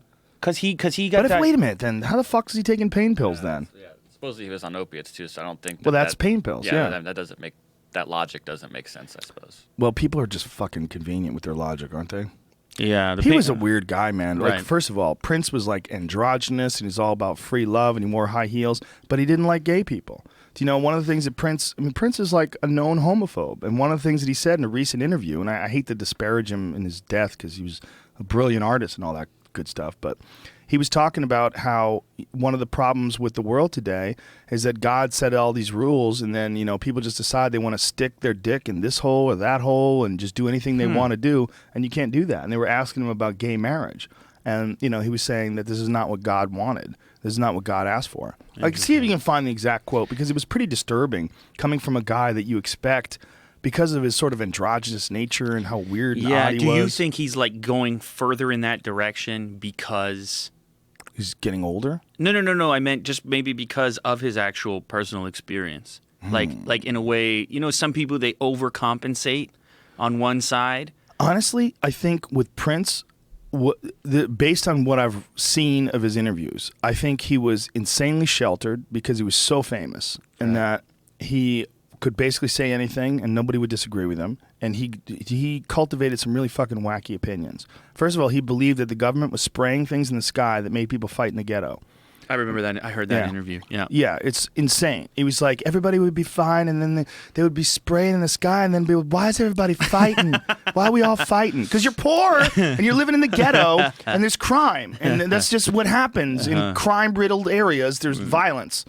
It's not the government spraying the sky. Like, What a random thing to do. The government just decided to spray the entire city and then hope that everybody beats the shit out of each other. For what purpose? Very convenient. They have money in ambulances. Like, where's the profit margin in this? They spend millions of dollars at spraying the sky with anger chemicals. And what fucking chemicals have been proven to make people angry when you spray it from the sky? Yeah. Whiskey vapor. It'd probably be more fucking and hugging. You're right. I mean, what percentage of people actually get angry when they get drunk? There's another one, because think about all the people that go to bars, right? Yeah. You get a fucking bar filled with people. You got 1,000 people in there. How many of them become angry when they're drunk? It's not even one. It's a small percentage. It's a very rare thing that people get super angry and violent because they're drunk. Most, like, I get happy. Same. When I'm drunk, I'm hugging and laughing. Yeah. I might get a little obnoxious, but I'm not mean. I'm definitely not looking to start fights. So, yeah, that's a weird one. I think some people will say, like, hey, that guy's an angry drunk. Like, you've Some heard that. people are, yeah. Yeah, you've heard that before. But is that just maybe who they are all the time? I think there's And some then- deep-seated Yeah, and then somehow Problems. the alcohol sort of coerces it out of them, maybe. I Well, don't know. the alcohol releases your inhibitions and you're angry. What does it say? Prince denies anti-gay rights remarks. New Yorker stands by story. This is from 2008. Yeah, but see, the problem is they quoted him. It was like there were direct quotes. Yeah, well, as far as this story came out, I'm assuming when he died, a lot of quotes came out of stuff he said. And this story, which I traced back, which is when he was still alive, obviously, he came out after this story came out in the New Yorker, said he was grossly misquoted, and they took everything he said out of context. They Right. stood by their story, however. Well, let's read the context, though. I mean, even when you read the actual quote itself, here's the quote. It's up a little bit higher. That's There we his go. response, it says. He goes, you got the Republicans. Basically, they want to live according to the Bible, but there's a problem with interpretation. And you've got some churches, some people basically doing things and saying it comes from here, but it doesn't. Then you got the opposite of the spectrum. You got blue. You got the Democrats, and they're like, you could do whatever you want, gay marriage, whatever, but neither of them is right. Asked about his perspective on social issues, gay marriage, abortion, Prince tapped his Bible and said, God came to earth and saw people sticking it wherever and doing it with whatever, and he just cleared it all out. He was like, enough. Okay. That's hilarious because a lot of people fucked each other in the ass listening to Let's Go Crazy. I mean, how many people sucked a cock because it was like, we're going to party like it's 1999 and they just said, fuck it, I'll just do ecstasy in my asshole. Right. You know, I mean, I think he's sheltered, or he was sheltered. And I think he's a brilliant, like the outlier of outliers when it comes to brilliant artists. And I think that you're by yourself too much. You don't get to mingle. You don't get to hang with people. But that's why you don't have real conversations. But that's why I say, like, even in the case of Bill Cosby, are we looking at a condition of the circumstance? Because if we have this data that says, hey, pop stars are dying 30 years before the regular public, on average, like these people obviously have an unusual enough circumstance that it's affecting all of them the same, unless the type of people drawn to that career in the first place are already substantially different than the rest of the public. Well, they're definitely substantially different than the rest of the public in that they've developed as an entertainer from their formative years. I mean, Prince was an artist and a musician when he was very young. Right. And then when he came out with I Want to Be Your Lover, I think he was only like 20 years old or something like that. How old was he when I Want to Be Your Lover came out? Yeah, definitely young. That was a fucking jam, too. God damn, that was a good song. Because I remember I was living in Boston. I'm 48. He was 55, so he's not that much older than me when he died. And I was living in Boston when that song came out, and it was a jaw-dropper. I was like, who is this guy with no shirt on the cover, trying to figure out what the hell... Yeah, he was 20 or 21. 20 or 21. And that is a fucking beautiful song. To this day, I'll play that song out of nowhere. And he was an amazing artist. So if he was that good at 20, 21, I mean, he was involved in music from the time he was a small boy. So he developed in a very bizarre and strange way and was under the microphone at an incredibly young age. When to be that huge at 20 years old, and also to be such a revolutionary guy when it came to style and fashion. Dude, I had an overcoat when I was like 21, a long overcoat because I saw Prince with one. I used to listen to Prince music. I loved Prince when I was a kid. He was so good. It was so different and interesting, you know? With so many good songs like Controversy. You know, he had some, and then also like some guys sort of like came along with him, like Morris Day and the Time, because they were in Purple Rain. They sort of came along with him, and they got famous for a brief period of time too. He was amazing, man. It was amazing. But I think I've always said this, that I think you can't. There's a balance in this world that you can't achieve when you achieve greatness. When you achieve that kind of greatness, I think it's at the sacrifice of balance. Whether it's balance in your social life or balance in your ability to have a healthy and objective perspective. I think in order, like, and I think that's what we're seeing with Kanye West too. In order to like really go after something and just be obsessed with it to the point of just carving out this magnificent diamond of art, you got to be a fucking nut, man. You got to be Richard Pryor. You know, you got to be nuts. You got to be out of your fucking mind to make something perfect. And what he made was perfect. I mean, Purple Rain is goddamn perfect. He was perfect. This shit that he did that you just, to this day, you just go, God damn, he was so good. That all the other stuff is probably a symptom of a lack of balance and development in his overall life that led to this incredible brilliance in his art form. Right. So you have to sacrifice, you have to take from somewhere. Well, they say James Cameron's out of his fucking mind. Right. They say James Cameron is out of his fucking mind. And if you're on the set with James Cameron, like if someone's painting a wall, he'll fucking take the paintbrush away from you. Just fucking do it like this. And he'll start doing it right. It's got to be like this. Like, because he's a madman. And that's why, I mean, James Cameron made a fucking submarine and went to the bottom of the ocean with it. You know about all that? I heard about that. Dude, he was researching for the Abyss he broke a world or something? record for his new movie. Oh, right. Okay. He's going to do Avatar 2 underwater. This crazy fuck.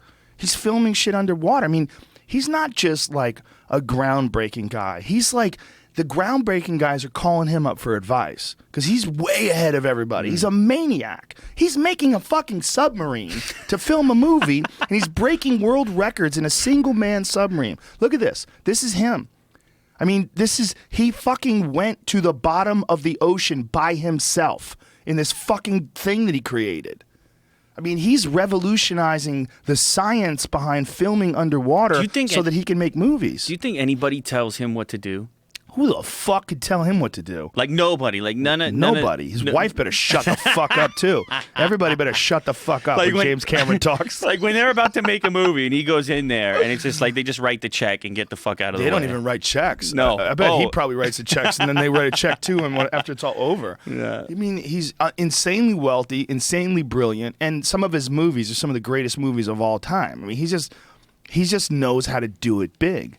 Like, you know, there's some people that thought like Avatar was, it's Pocahontas in space. Like, stop. Look, yes, there's iconic themes that exist in a bunch of different mediums, but that movie is fucking amazing. And if you overthink it and you say, I've heard this all before, you know, this is fucking... Well, I mean, you could say the same for a lot of the classic stories. But he nailed this insane version of that genre. It's like saying a rock and roll song. Like there's some classic rock and roll themes that you'd see if you heard them in a song. Well, there's like themes in songs that you just kind of accept because it's cool to hear them in songs. And that's essentially what he's done on a grand scale in Avatar. Yeah. No doubt. No dispute. Yeah, but James Cameron's a badass. He's a bad motherfucker. Yeah, no but doubt. to be that bad of a motherfucker, you got to be crazy. He's making 4 Avatar sequels. Jesus. Yeah. You got to be a bad motherfucker to be that. You know, but imagine the stress of having that project. Yeah. Oh. Yeah. Moving people around. Oh, my God. Yeah. Getting location, going to the bottom of the ocean. And that's the only way to make a movie. You can't make a movie by yourself. No. You got to have actors. No. You got to have a guy who writes the script. God, you have a guy who points the camera. I hate all the baggage, all the people. It's a nightmare. It's weight. That's why I'm a comedian, dude. That's brilliant. So simple. Well, that's why I'm on YouTube. Yes, so simple. Just do whatever you want. You want to know something? I had a bit of a nightmare situation out here.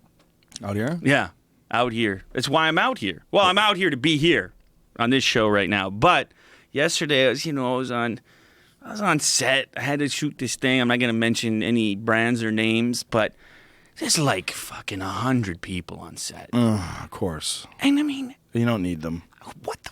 And then they want to try to jizz in the soup. Yes! Yeah. Yes, that's the best way to put it. Yeah. And it's just, How about if you wear a different suit for every different segment? dude, it's like I've made over 850 fucking product videos that millions of people choose to watch. Choose. This is not one of these situations where you got to stick it in front of their face on the way to where they're going. This is something people like. Like, let me look at the goddamn thing and get excited about it. Well, guess what? Newsflash, we don't have to fake it. They want to fake shit that doesn't need to be faked because it fits the protocol of the machine. You know what I mean? It's like, it just sucks the life out of all of it. Like, I think there's this thing that happens. I mean, and granted, whatever, James Cameron's brilliant and the shit they do in Hollywood is fucking amazing and all the rest of it, but I'm in this weird situation where, like, I'm the guy. Yeah. I'm not acting. Right. I'm the guy. So if I go on this thing and I don't look like the guy, well, that's not why I'm here. Okay, like, what are they trying to change? Like, what are they specifically fucking with? Oh, man. All of it. You name it. All of it? You Really? name it. That's so crazy. Okay, so here's an example. Like, when I do my videos, I want everything to be live. Everything. We shoot 3 concurrent angles. If we catch it, we catch it. If we don't, so be it. That's what it was. Right, so it's authentic. Yeah, because I want to capture, like, you know, I feel like your relationship with a product is a lot like a relationship with another person. Now, you guys think I'm perverted at this point. I don't mean in that way, Joe. Okay? Okay, I didn't say anything, dude. This is all internal. Just the way you're looking at me right I look at you that way all the time. But I'm saying it's like Right. it's like this process of like getting to know the thing. And Well, like, as a person who watches you, sorry to interrupt you, Yeah. but that authenticity comes through, and that's one of the reasons why your videos are so compelling. Because Right. like when you open up a video and you're checking out a new phone and you're going over the edges and you're experiencing it for the first time with the person that's watching the video. yes, I want to be, you know, you, the proxy version of you. Like, how would you engage with this thing? And in many cases, like the de facto standard for these types of videos was like a person who had was more sort of journalistic. Like they had they're expected to make a report on the thing, and it's like that's cool. I respect that. That's part of it too. But at the same time, it's like that part of it doesn't necessarily capture the excitement associated with the thing, the oohs and the ahs, and all that kind of natural reaction, which is impossible to fake. Right. All the rest of it you can. All the rest of it when it comes to like, let's do that line again because I don't know, you didn't say the spec right or whatever. Right. Like that would be the equivalent of the situation I was in yesterday. But it's like I'm willing to sacrifice some of that to get the intangible stuff, which is the oohs and ahs that will never happen again, not in the same way. You know? Yeah, no, I agree with you, and I think that you understand what you're doing and you understand the appeal of what you're doing, and to sacrifice that, to polish it, to make it more professional, or to make it more, that's actually going to lessen the appeal of it, and that's what Yes. they don't understand. It's a fine line. It's like those fucking videos where people have these edits every 5 seconds. They say something, there's a cut, and they say something, there's a cut. You know that style of YouTube video? Jump cut. That shit is gross, man. Yeah. And there's a guy who did that recently. It was a video about bow hunting, and he's trying to do that style. And bow hunting, which is like one of the most organic, visceral, primal things you could ever engage in as a human being. You're going to go out and collect your food with a fucking sharp stick and a bow, you know? And so this guy's using this this common thing that you see like these girls do. And then I was like, there's got to be a better way. Bouncing around the screen like he's in this corner, then that He wasn't doing that. Oh, He was okay. standing right in front of it. Okay. But the fast cuts, Yeah. like there was no pauses, and it's disconcerting. It's like Yeah. it throws you off. That is the opposite of authentic. Yeah. Because you know that there's all these edits, and those edits take you out. Also, those edits treat you like you're a moron. Like you're so fucking stupid, you can't even listen to a guy talk. Your attention span is so short. I can't listen to Lewis open this VR box and go over Yeah. this thing in real time Yeah. and inspect the overall build factor. To be quite honest with you, I'm kind of, you know, you have this platform here where people sit down for hours. You know, that's becoming not, you know, that's not the status quo on the internet. The internet keeps chopping it in the other direction, getting shorter and shorter. The conversation has to move faster. You got to jump. The bow hunting guy's got to jump around the screen and Yeah. so on. And I mean, if you get obsessed with analytics and stuff, you can see like how often an average person watches for, and so on. And there's no denying the fact that people's attention spans are shrinking. But it's like, do you want to contribute to that, or do you think that there's enough people that are willing to accept the alternative? Because you've got an example here which is unusual. What do you think happens here that people stick around for 3 hours? I never thought about it. That's what happens. I never thought about it. I just said, I like talking to people. Right. So let's record it. Right. But man, I took a lot of heat in the beginning from people that were telling me how to edit it. Oh, there was really? so many people. Oh my God. It was like some of the earliest comments were like, why is this show 3 hours long? This is bullshit. No one's going to listen to 3 hours. Like even my friends were telling me this, like, dude, you got to edit it. Make it an hour. I go, why? Really? I go, after an hour, people just shut it off. If they don't want to watch more than an hour or listen to it, was listen back then. You don't want to listen to more than an hour, just shut it off at an hour. Who gives a fuck? Yeah. But it was a who gives a fuck thing. Like, I'm going to do what I want to do. I'm not trying to make money off this. I'm not trying to do anything unusual. I just like having conversations with people. So let's bring in someone interesting and let's talk. Because the art of conversation, like just having a conversation for the purpose of having a conversation, is lost in a lot of venues. Because what you're getting instead is interviews. Like you and I are friends. We've been friends for a couple of years now. When we sit down, I'm super confident that we're just going to have fun. Right. And we're going to talk and we're going to have a conversation. That's why this podcast, I left my house today and I was like, I'm going to go have fun with Lewis. We're going to have a good conversation. It's going to be cool because that's what I want to hear. I want to hear people having a conversation. And so for me, it was just a matter of, well, I'm going to have this conversation. It gives me an opportunity to sit down with someone for 3 hours, which is super rare in this world. For sure. When do you ever get a chance to put your phone aside and just sit down and just look at a friend in the eyes and just talk about things? When I was, I've been here for a couple of days, and I'm telling people, okay, Saturday I can't hang out, whatever, I'm going to be on the podcast. And they're like, what do you guys do to prepare for that? And on your podcast, I'm like, no, nothing. Like, you actually just sit down and you just start talking. And they're like, and for how long? For 3 hours? No, come on. How do you do it? Like there's some kind of magic to it. When, as you said, it is the simplest thing. It's like, or maybe it's a forgotten thing of just being able to do this. Well, if you actually are interested in life and you find another person who's actually interested in life, it's a great it's way easy. to put it. I think the hard part is ending it at 3 hours. Yeah. Because at 3 hours, we haven't even talked about a million different things. And I've been watching your videos. I got a lot of fucking questions. There's a lot going on in the world. I mean, there's so much to talk about. I don't understand people who don't have anything to say. That to me is perplexing. Right. When someone says, like, how can you find things to talk about for 3 hours? Like, how do you not talk? Yeah. Well, in that sense, I think that there's kind of like a service being, like, it's surprising to me how many, like, when I'm saying, okay, I'm going to be on here and I put it on my Twitter or whatever, like, how many people are, like, pumped about it? Pumped. Like, oh, thank God, we're amazing, right? Like, they love the idea of it. And for me, it's a departure from the way I normally communicate with them. Right. For you, it's the standard. So I think you're like really aware of it. It gets personal in a different way when you're using this medium, where there aren't these definitive parameters that exist in your typical YouTube video, your typical tweet or Vine or whatever it is. Like those ones are all so. It's almost like every social media it has its kind of structure that it like landed on for the standard, the status quo. But you've been doing this for a while now, and you've been on many different platforms, and you just kept in here the same, essentially, like as far as the format is concerned. But I think there is something to be said for.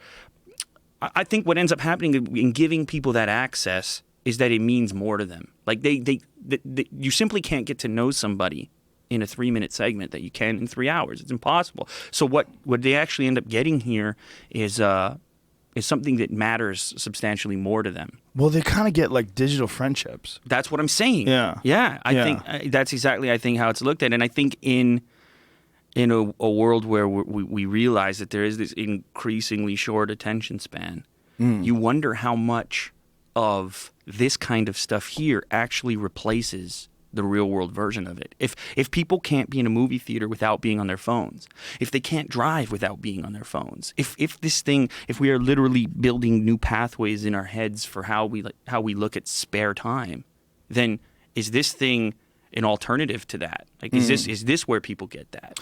Well, you know what I think a lot of people do with podcasts is one of the things that I do with podcasts. It replaced radio in my car. Oh, for me too. 100%. When I drive around, I don't listen to radio anymore. I listen to different podcasts. 100%. Like Meat Eater, Radio Lab, TED Radio Hour, all my friends, like Joey Diaz's podcast and Ari's and Duncan's. I listen to all my friends' podcasts and different people's podcasts. I just think it's an amazing thing. I love the fact that at a red light, you could just go to your thing, press play, find it. Oh, there's a new episode of this out. Boom. Press play and it goes. So it stimulates you when you're in your car. It gives you interesting conversations when you're on a plane or when you're at the gym, and it replaces a lot of traditional standard media in that way. Also, because there's no ads. There's ads in the beginning, and if you want, you fast forward through those fuckers. But the 3 hours of the podcast is totally uninterrupted. That's unusual, though. Well, it's my choice. Yeah. I was unwilling to do it any other way because I don't want it to be interrupted. Did they try to get you to change Fuck that? yeah, they still do. Really? Yeah, fuck you. It's not available. I'm just not doing it. They want me to interrupt the middle of the conversation and go, I don't know if you know about Squarespace, Lewis, but Squarespace is a platform. Nothing against Squarespace. Nothing against Squarespace at all. They're awesome. And it wasn't Squarespace that was asking. It's the agents that sell these Of things. course. They give say. zero fucks about the content itself, about the actual important part. There was another thing that I had to fight with. They were like, there's no way you're going to get ads unless they do it in the middle of the show. I go, well, then I'm not going to have ads. Like, this is not like my primary source of income. So for me, this is a labor of love, if you will. I mean, I want to do it correctly. You're making me feel special here. No, it is. But I don't have anybody on that I don't want to have on. There's no one that tells me what to do. There's no producer. So if I have someone like you on or anybody, it's because I think it's going to be an interesting conversation. I'm looking forward to having it. That's it.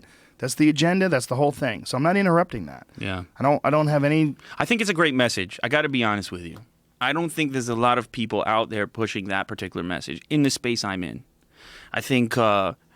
Especially since particularly on the video side, on the YouTube side, it's emerging as this like real business, real enterprise. Well, it's because there's so much money in it. Though. So much money in it. It's Trust craziness. Me. Yeah, it's bonkers. Yeah. But at the same time, there's no rule book on it. There's no parameters. There's nobody out there saying, hey, dude, like you're taking a risk on that one. And here's what's going to happen. And because I've seen it, because I've been there. Yeah. And like, I think to hear somebody like you who's had success in this space to say, hey, fuck it, I don't compromise. I'm going to do it this way, even when a million people are telling me to do it otherwise. I think for a lot of people starting out, they might have a YouTube channel, they might whatever, to be empowered by knowing that like you can do it. Well, I got Steve Rinella to do it. The Meat Eater podcast, Right. They don't interrupt the podcast anymore. Oh, he used to? They used to interrupt it. Like if you listen to the Dan Flores episode, there's no interruptions. And that's what makes it good. This is my ethic. Number one, don't do anything, or do your best, obviously. Do your best to make it entertaining. Don't do anything that would compromise the quality of it just for profit. And as long as you just do that, do your best. Don't do anything that would compromise I'm going to be the completely quality. honest here. Like I've fucked up on a number of occasions. Like in completing what you just said. There are times where I get too deep, and then I'm in it, and I'm like, holy fuck, this is a nightmare. Like how so? Well, I mean, with a brand or a sponsorship or something like that, where it'll be like, I'll know it's a nightmare once I'm in it, but even though I've been sold a bill of goods that isn't the thing that I actually signed up for, it happens frequently. I'm dealing with the biggest brands on the planet, and they're like, yeah, it's going to be completely conversational. You're just going to discover the goddamn thing or whatever, and then you get there, and it's like, here's your script, and it's like, what the fuck? Oh, so you like for a certain product, they've actually given you a script? If you're there for a launch or something, they give you scripts? No, I don't read a script. I never read a goddamn script. But they tried to. Exactly. Whoa. And what is that conversation like when you tell them no? It's like a bunch of producers pretending that it's impossible for me to say that. Oh, how about this? How about them trying to change your wardrobe? They try to change your wardrobe? I'm like, dude, I've been in this hoodie forever. I got the hat on. Like, people know how I look. Right. It's this weird situation of like advertisers and the business side of the thing not being used to the idea of people of basically disrespecting the audience is what it is. Because you're going to come at it from a respectful point of view. I'm going to come at it from a respectful point of view. But they're used to like inserting things that nobody wants. So they automatically assume if they're working with you that they gotta that nobody wants what you're talking about in reference to that project or whatever. So they come at it from a negative, from a guilty point of view, as opposed to like, hey, people like this guy the way he is. Like, Yeah. leave him alone. Right. You know, that's what they signed up for. Why are we trying to rewrite it? Because they want to jizz in the soup. That's what it is. It's like, if you're going to have that environment, if you're going to have this situation where there's like 50 or 100 people to get this piece of content, everybody in there needs to carve out that groove for themselves, Right. a place to fit. If Well, you- and they look for some way that they can tell everybody. Like, Lewis was going to wear that hat. yes, And I told him, look. yes. See, this I feel like you must have encountered. Oh, yeah, for sure. Yeah. And how do you deal with it? Well, luckily in the podcast, I really didn't encounter it that much. Right, Because I but- encountered it outside of the podcast. And it's one of the reasons, like doing Fear Factor was a big one. Like sometimes I would show up with stubble and they'd be like, you got to shave. I go, why?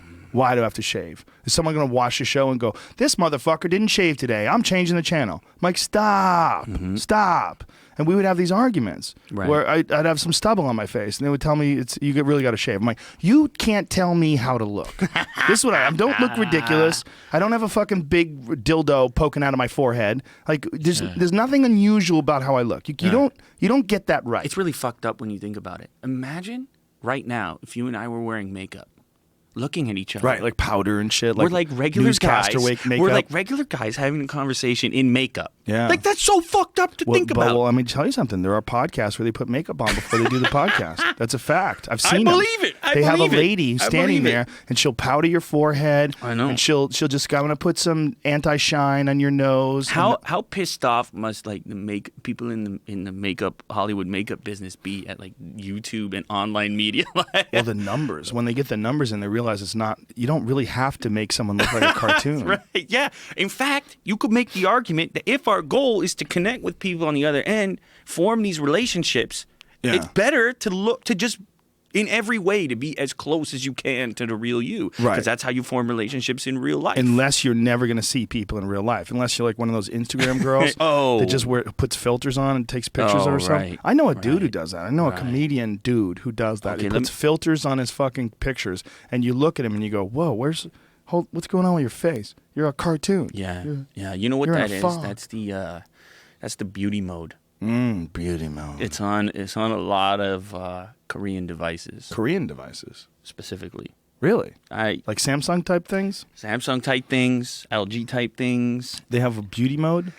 Well, you know the situation out over there. Like, Situation. well, I mean, They do have a situation when it comes to plastic surgery. that's an extreme one. Yeah, so that's where I'm going with it. Very bizarre. It's it makes so this beauty mode. It makes your eyes bigger. Mm-hmm. It smoothens your skin. It changes the color, the complexion, can lighten it up. It's very bizarre, dude. Is it only work on LG and Samsung? Well, and that's those where kind it of phones? ships from. I'm sure you could get an app on any phone, but if you get like a Korean model, a Korean version of pretty much any flagship, that's the default camera app. It actually is gonna have beauty mode on by default. What? Yeah, it's gonna be By like default. yeah, it's gonna be like at like level 5 out of 10 potential beauty mode. But you see these selfies or whatever, it looks like the person is painted. Yes. You've seen them, I'm sure. Yes. There was one famous situation where that chef, who's the chef? Mario Batali? No, the one who's always yelling. Emerald? No. Bam! No, the one who's yelling at people like, "Get out of my kitchen." Gordon Ramsay? Gordon Ramsay. Oh, that Gordon guy. Ramsay and the mom of the Kardashians. Oh, Jesus. What a combo. So she took the So photo they with the each took filter their on. own. They each took their own, and one of them they looked. Oh, my And so God. somebody did like a comparison. Oh, that's right, because she, of course, had a filter on. Oh, big Ma- time. Made her look like an angel. Big time. So yeah, it's a good point though. It's like what, as we continue to progress into this digital realm, which one is the real you? Well, we're hiding that reality. We're hiding that reality with these filters, and I think that's Okay, there you go. Okay, there's hers. That's like, beauty. look at her face. Look at his. Look Yeah. at his. Okay, That is so bizarre. there's the reality. Oh, Jesus Christ. Oh man. Wow, what a difference. Yeah, man. Wow, she's like in a fog there. That's so creepy. That mode of photographing people is so creepy. Like I said, I know a male comedian who uses that. Yeah. Well, I don't know, man. It's all of it is weird. Like you need to kind of in your head, you need to set up some rules. That's what I want to do. We need the rule book. We need the social media rule book. Yeah, we Whatever. definitely do. You know, like- well, we kind of have it. You know, we kind of have it in a way where a person Oh. like you or I, there's a clear rule book. We look at that and we're like, bah, get the Yes. fuck out of here. But it's unwritten. It is unwritten. I need to write it down. Why? You know, and I know. Everybody knows. That's true. It is kind of fun that way. But I feel like we could maybe save the situation. We could say, hey, No, you don't want to save it. You wanna leave it like want that? them to be able to still do that. Yeah, that's true. It's you funny. want people to look like a fucking cartoon. Okay, Joe. How many times do you take a selfie before you post it? What's your maximum? But it's not that many, man. Come Well, on, Joe. Give I'm us the not- truth here. Listen, I'm a 48-year-old guy who's not that good looking.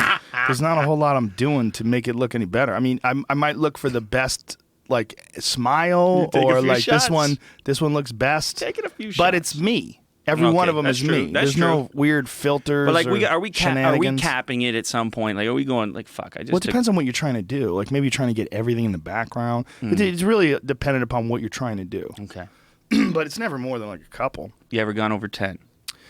I don't believe so, unless I was trying to achieve something See. very strange. Like some, I love how everybody's like a fine art photographer now that we have phones. I mean, what else would I? How would I ever get to 10? I don't. No, I don't know. I'm not. Yeah, I'm No, I kind don't of think joking so. around, to be quite honest. But like, I catch myself sometimes. Like, what the fuck am I doing here? Yeah. I'm a grown ass man in this place here. Like, what am I taking angles here? Like, you know, I kind of. Do you do duck lips? Ass out. The arch. I might break the internet, Joe. The you know, pussy if I do out that. arch? Yeah, it's. But then I think about it. I think, okay, if I catch myself, I'm a fairly confident guy, you know, I'm happy with myself to a certain degree. If I catch myself at 10 or whatever the number is, how many goddamn photos are these professional Instagram girls taking before they pick one to post? It's a very good point. Could it be 100? Some of them, it's probably shocking numbers, and then some of them, what's really weird, because they're taking these really like supposedly clandestine photos, but like, who's taking the photo? Like, why are you like looking off in the distance whimsically, like no one's around? There's a fucking guy right there with a camera, you lying bitch. What are we doing here? What Yeah. are we selling? Yeah. Well, You know? in the early days of Instagram, one of the unwritten rules was only phone photos. Like if it didn't come off your phone, you just broke the rules of Instagram. Oh, I didn't know there was a rule. It's again, if Right. if I had the book, you would know. So it'll be on Amazon.com. I'll be kickstarting it actually. But that's crazy because kidding. that guy that sent me these wolf pictures. Yeah. And I should pull up his Instagram so we could give this guy some props. no. See, in his particular case, those obviously aren't phone photos, Right. And he has broken the rules. But that rule went away a long time ago. Everybody was like, "Fuck it." Oh, it did go away. Yeah, because photos from real cameras look amazing. Yeah, but this that's okay. I see what your point is. Yeah. Yeah, but why would there be only photos from? Because why because was that a rule? Because it's kind of like cheating, like Instagram. It should be like in the moment. Okay. And what you just described of like this model overlooking Yeah. Cabo or whatever it is, like that's not Instagram. I mean, Right. it is now, but in the early days, it sure as hell wasn't. So did people get upset when they saw like a professional photography? In the shot? early days, yeah, Yeah? for sure. They would amongst like some of the tight knit groups on there, some of the bigger photo pages that Right. emerged. It was kind of like, hey, I built this business on the back of a stupid cell phone camera, and then some person comes in with all this heavy duty equipment and kind of interrupts it. And I don't know how much of it was just them being competitive and how much of it was them believing in the ethic of it being instant. My friend Meg has an Instagram page where it's all just Polaroids. It's a photo of Polaroids. A photo of a Polaroid. Yeah. It's kind of cool. Yeah, that's all she does. Just or maybe she scans them. I don't know if she scans them. For the record, I'm not of the Look at opinion. This guy. This is CJM_photography. His name is Chris Montano, and he sent us these photos of these wolves. See that wolf down there? That's one of the ones that he sent us. I mean, that is a fucking amazing photograph. Looking Black right at him. timber wolf. Yeah. He it says it. He He's printed got it a up. he's got a promo code right now. Powerful. Promo code Rogan. So if you go to Chris Montano, MONTANOJR.com, ChrisMontanoJr.com, and you use the promo code Rogan, you get 20% off your entire purchase. So I guess he has these prints for sale, but let me pull it up so people could see it here. Yeah, that's amazing stuff. I mean, I think anytime you look at a photograph and you go, how did he get that shot? That's a good sign. Yeah, so we're going to put these on the wall. I'm getting tired of looking at Elvis. Wow. So I'm gonna decorate the back wall behind me. And with the some thing is, other shit. it's made out of metal. Yeah, he printed it on metal. That's wild. It's dope. Yeah. If I had one thing that I could look at forever, like if I had only one kind of art, it would absolutely be wildlife art. Like wildlife art to me is the most compelling. It's just something about, especially like predators, like eagles and wolves. Did you and see that bears video and shit. was making the rounds of? Yes. The eagle that ate the cat. Okay, fine. You probably tweeted it then. I did for sure. Yeah. It was That's awesome. where I saw it. Yeah. It's funny when I come on here, I'm like, every time I'm referencing something, I'm like, was it Joe that posted that or was it somebody else? But yeah, that's it's weird how people have that kind of how they have that perception of like nature only applies to stuff that I don't recognize. Like, Exactly. You know what I mean? Like you're not a part of it. It's a Like very an bizarre eagle eating a perspective. salmon is fine. Yep. But an eagle capturing a cat and feeding it to his chicks, not good. And then they had to, I guess I was reading through the article there, and they had to say, like, oh, the cat was probably already dead. And it's like, Bullshit.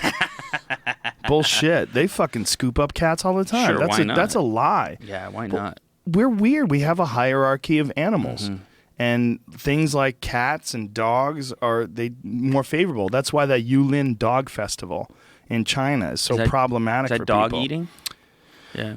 Yeah. My brother ate dog. Yeah. He goes to China here and there, and he said that there was one point where they were at a restaurant that all they had was dogs, so he was in. Whoa.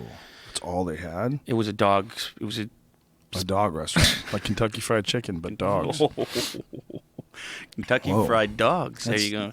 But anyway, I don't know. It just It's problematic, man. I think it comes back maybe full circle to the way that we started this conversation, just about people, whatever's convenient. You want to compartmentalize certain things. Like that's the way that's going to be, and it's not. Yeah, it was and it's a similar thing with the coyotes and me seeing a wolf here, and it's like, whoa. Right, you get this reset of like, holy shit. That's a natural You animal. feel small, Yeah. and you even more so because you go out. You actually go out in the wilderness and whatnot, go hunting and whatnot. I mean, it's a humbling experience, I assume. It's very humbling. It's very psychedelic. People think that sounds crazy, like going out to kill an animal is psychedelic. But what's psychedelic about it is it's boundary dissolving in that you enter into a truly wild world. And there is these large animals that live in this wild world, and you feel their world. There's no cell phone service out there. You're in the woods with the trees and the animals, and you're a part of this natural environment for a very brief time. And, people are like, well, why would you want to go there and kill those animals? And there's all these weird arguments that you could have back and forth about this, these conversations that you could have about whether or not it's okay to kill these animals. I've made these conversations with myself, believe me. Like before I started hunting for the first time, my thought was I'm either going to go hunting and I'm going to never eat meat again, I'm going to become a vegan, or I'm going to be a hunter. And I decided to be a hunter. And one of the reasons why I decided to be a hunter is I realized I don't like factory farming. I think it's fucked up. I think the way we get our food, I think we've made a huge mistake. It's a great decision, but a huge mistake at the same time in that we've decided to live in these gigantic urban areas. In these urban areas, that becomes our natural world. And in that natural world, we don't see tigers, we don't see wolves, we don't see bears, we don't see these animals. So our association with these animals is very unnatural. Our world consists of streets and cars and buildings and elevators, and that's our natural world. That's the natural world that we live in.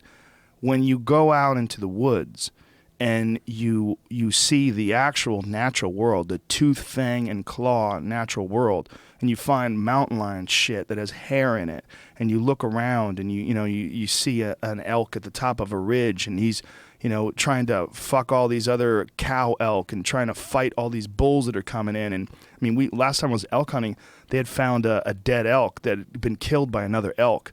This 1,000-pound animal that died because this other animal with fucking a tree grown out of its head speared it in the side and killed it. I mean, it's really wild to see. Like, these things kill each other so they can fuck. And you're out in that world, And when you do, it makes everything seem the whole predator prey experience seems very intensified. Like your connection to your food is very intense. It's the whole thing is like, and also from a wildlife management standpoint, you kind of what we're talking about with Lyme disease. The reason why they have Lyme disease is because they have too many deer. They have too many deer. They have these ticks. These ticks get on these deer. They develop this disease, and these ticks get onto people. And it's because of an overabundance of deer, the overpopulation. They could nip that shit in the bud if they could figure out how to dwindle down the population of deer.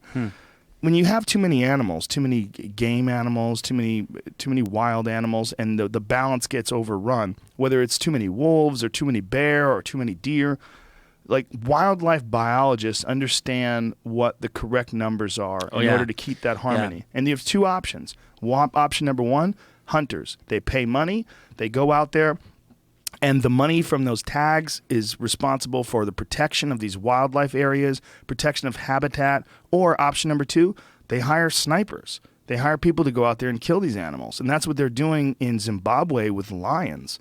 They're killing 200 lions rather this year because they have so many lions now because of the what happened with the dentist, where the dentist went over and shot Cecil the lion and became this big thing. Well, they had a control of their population. They had this sort of ecosystem balanced out. And the hunters got scared. The hunters got scared. Right. They moved off. They Right. don't go there anymore. And so now they have all these lions that are destroying this ungulate population. So they made a wildlife biologist decision to go in there and kill 200 lions to lessen the impact on the ungulates. Yeah. It's all, and in North America, they do that with bears. They do that with mountain lions in most states. They figure out what is the healthy number where all these animals can coexist. Yeah, well, it's one thing to have an opinion on that matter, and it's a different thing to actually have exposure and then maintain that opinion. You know what I mean? Like, it's one thing to be on Twitter, sitting on your couch, watching TV, saying a couple words about how you think about the planet, the wilderness, and so on. But to maintain that perspective when you're actually in it, I would have to believe and speculate that that's a difficult thing to do. Well, there's a deep respect that comes in a deep love for an animal that is going to sustain you and feed you. And the thing about it is these animals, they're not going to live forever if you don't do that. Their life is incredibly brutal and incredibly short. And what you're doing as a hunter is you're going into that world and you're dipping your toes into it for a brief amount of time, a week or whatever it takes to find an animal. And then that animal's going to feed you for months. And to me, it's so much more ethical than buying it from a store. I mean, that can't even be argued. Yeah. But from a vegan perspective, like they don't want anything to die, they want everything to live forever. But it doesn't work that way. Because first of all, if you don't shoot animals, if you don't control bear populations, the bear are going to decimate the moose population. They're going to decimate the deer population. They eat all the calves. They eat all the fawns. That's just what they do. That's what they've always done. Not only that, they go and they eat each other. Bears are all cannibals. I mean, there's a massive amount of cannibalism in the bear world. They eat cubs. It's one of the first things that males do when they come out of hibernation. And if you don't control their populations, they will do that to every fucking thing that's out in the woods. And the only thing that can control their population is another predator. And the only predator for bears is people. Mm-hmm. That's it. And and the people will go, what about people? People are overpopulated, man. Why don't you fucking shoot people? Why don't you kill yourself? Mm-hmm. How about I start with you, you Sounds fuck? about right, yeah. You non-human loving fuck. Yeah, I mean, like, life eats life. And that is a weird reality. I think there's a part of it, though, the complicated part of it is that obviously everybody can't do that. Exactly. You know what I mean? Well, that is true, but that doesn't mean that everybody can't survive 100%. on the amount of money that you make every year. It doesn't mean you should give up that money because everybody can't make the amount of money that you make. Yeah. Why are you singling me out here? Well, I'm just saying, for anybody. I mean, look, if you make more than $35,000 a year, you're in the top 1% of the world. We live in a very strange time. No, I just mean, like, I think some people, people's perspectives are formed by, in some ways, their capabilities. Right. And if all they ever knew was going to McDonald's or whatever, and it's a hard thing to break. It is a hard thing to break, and it's a hard thing to recognize that it can't, well, people say it's not sustainable for the entire population. Well, I'm not the entire population. Mm-hmm. Not only that, what we're doing is not sustainable for the entire population of the world. Personally, I don't know. I'm kind of optimistic about it. I don't know if it's sustainable or not sustainable. Hunting is not. There's not enough animals. There's just not. You got to And- farm them. Yeah, I mean, if you wanted to eat the way people eat today, there has to be some sort of farming going on if you want to eat the amount of meat. And people find that problematic, and that's for a good reason. They're Is there right. a way to do the farming part better? Maybe. There certainly is. But there's also problems with just eating vegetables. Just eating vegetables, first of all, displaces massive amounts of wildlife.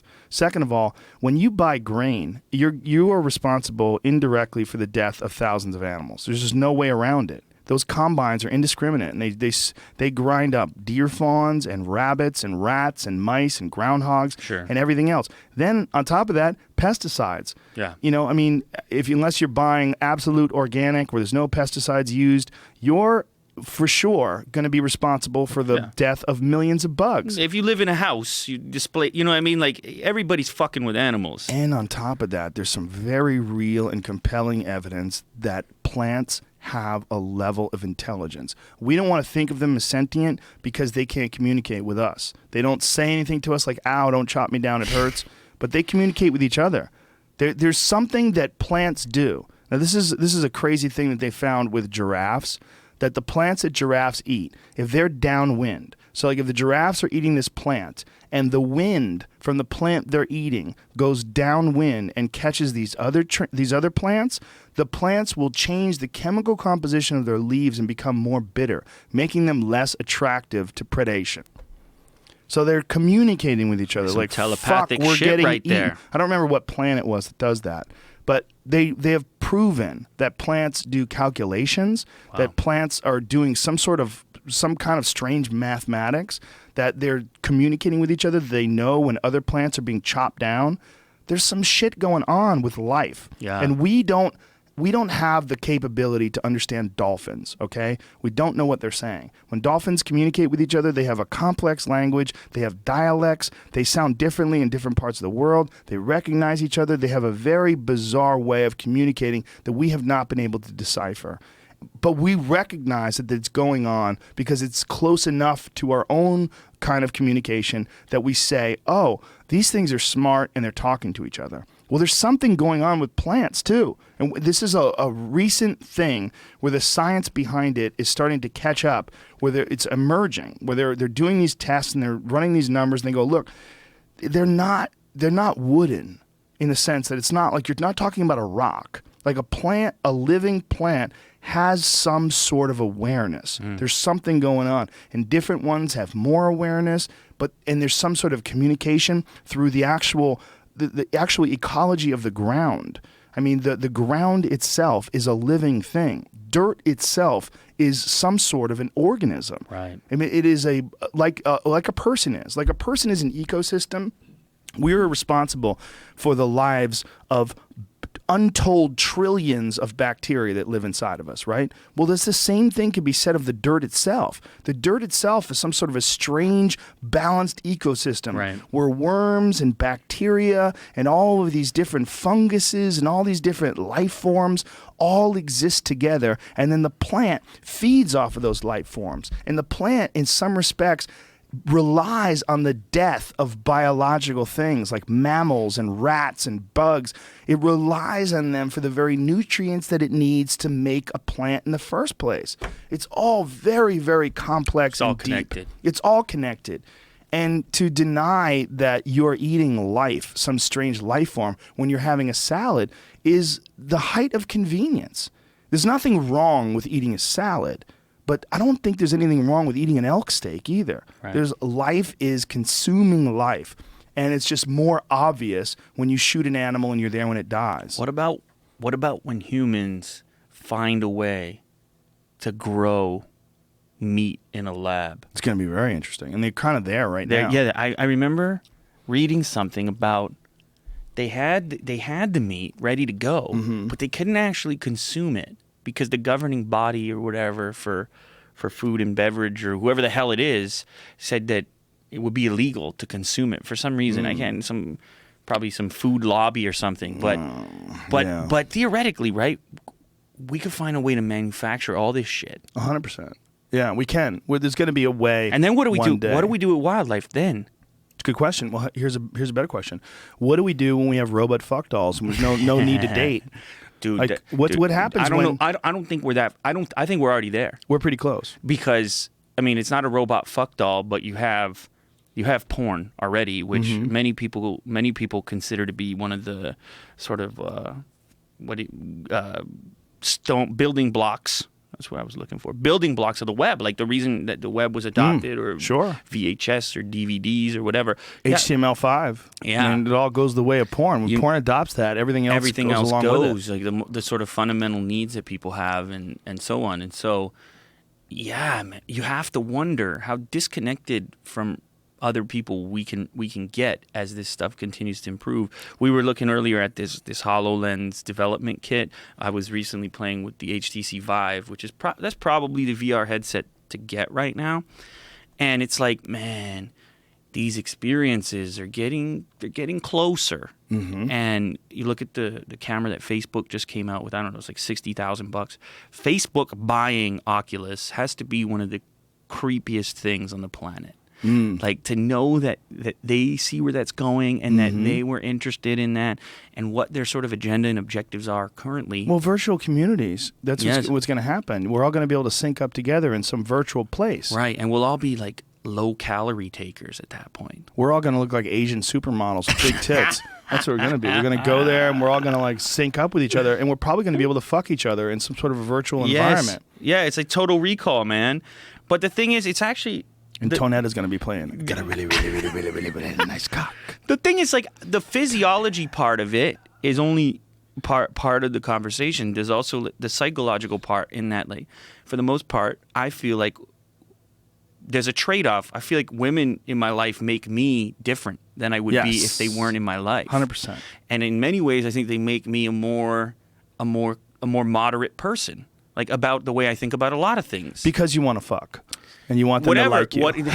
That's what it is, right? Yeah. Whatever the reasoning is, the biological part pulls you in, but then there's a psychological aftermath of you now being a different person because of the moves you made in the first place. And then there's the compromise. You have to figure out how much do you compromise. Like, do you become some sort of henpecked bitch? Yes. Because we know a lot of guys that are 100%. henpecked bitches because they've 100%. given in to the aggression of their mate.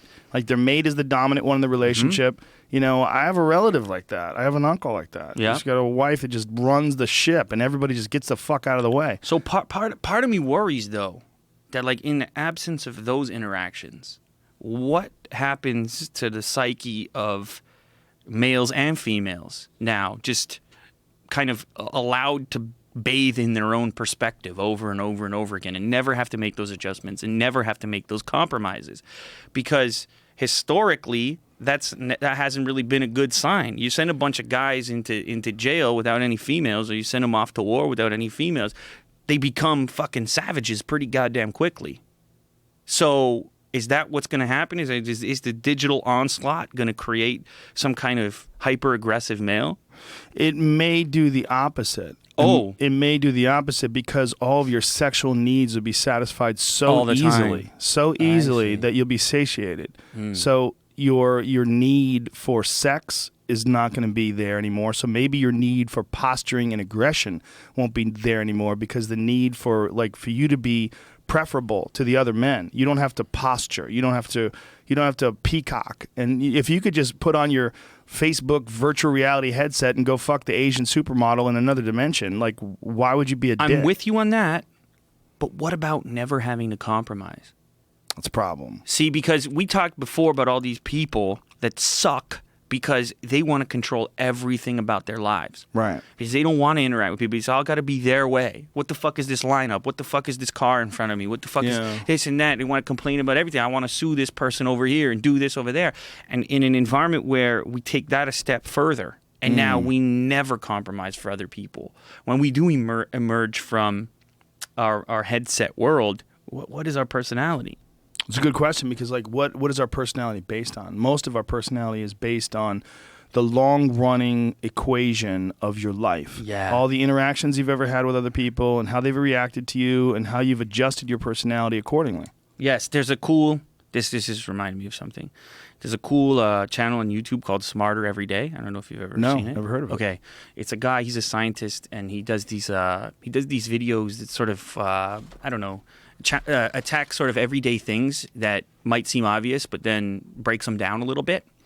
Anyway, he did a video about a bicycle, and what happened was this was a bicycle that had a gear in the steering, so that left was now right and right was now left. Oh, I can't remember this. Maybe you've seen this before. And what he did was he took this bicycle around to various talks that he was giving at different universities and stuff, and he made a bet to people in the audience. I bet you $100 that nobody in here can ride this bike. And of course, every time he got somebody coming up going, I can do it easily, whatever. They get on the bike, they couldn't pedal it once, even though they're completely aware of what change has been made to it. And so he spent 6 months before he could actually get down the street on this bike that was reversed. And what he talks about in the video is about how the pathways that he had created in his mind for how to ride a bike, right, were very difficult to rewrite. That once they're in there, they're in there. And so he did an experiment where he took his 8-year-old, I want to say, who had just recently learned how to ride a bike the right way, gave him the same bike, and in a couple of weeks he had it down. The kid could ride either bike. He could ride the reverse bike or the regular bike. And so he was building this kind of perspective that potentially, when it comes to language, when it comes to learning, when it comes to everything, that the absence of those pathways for young people actually makes them more Flexible?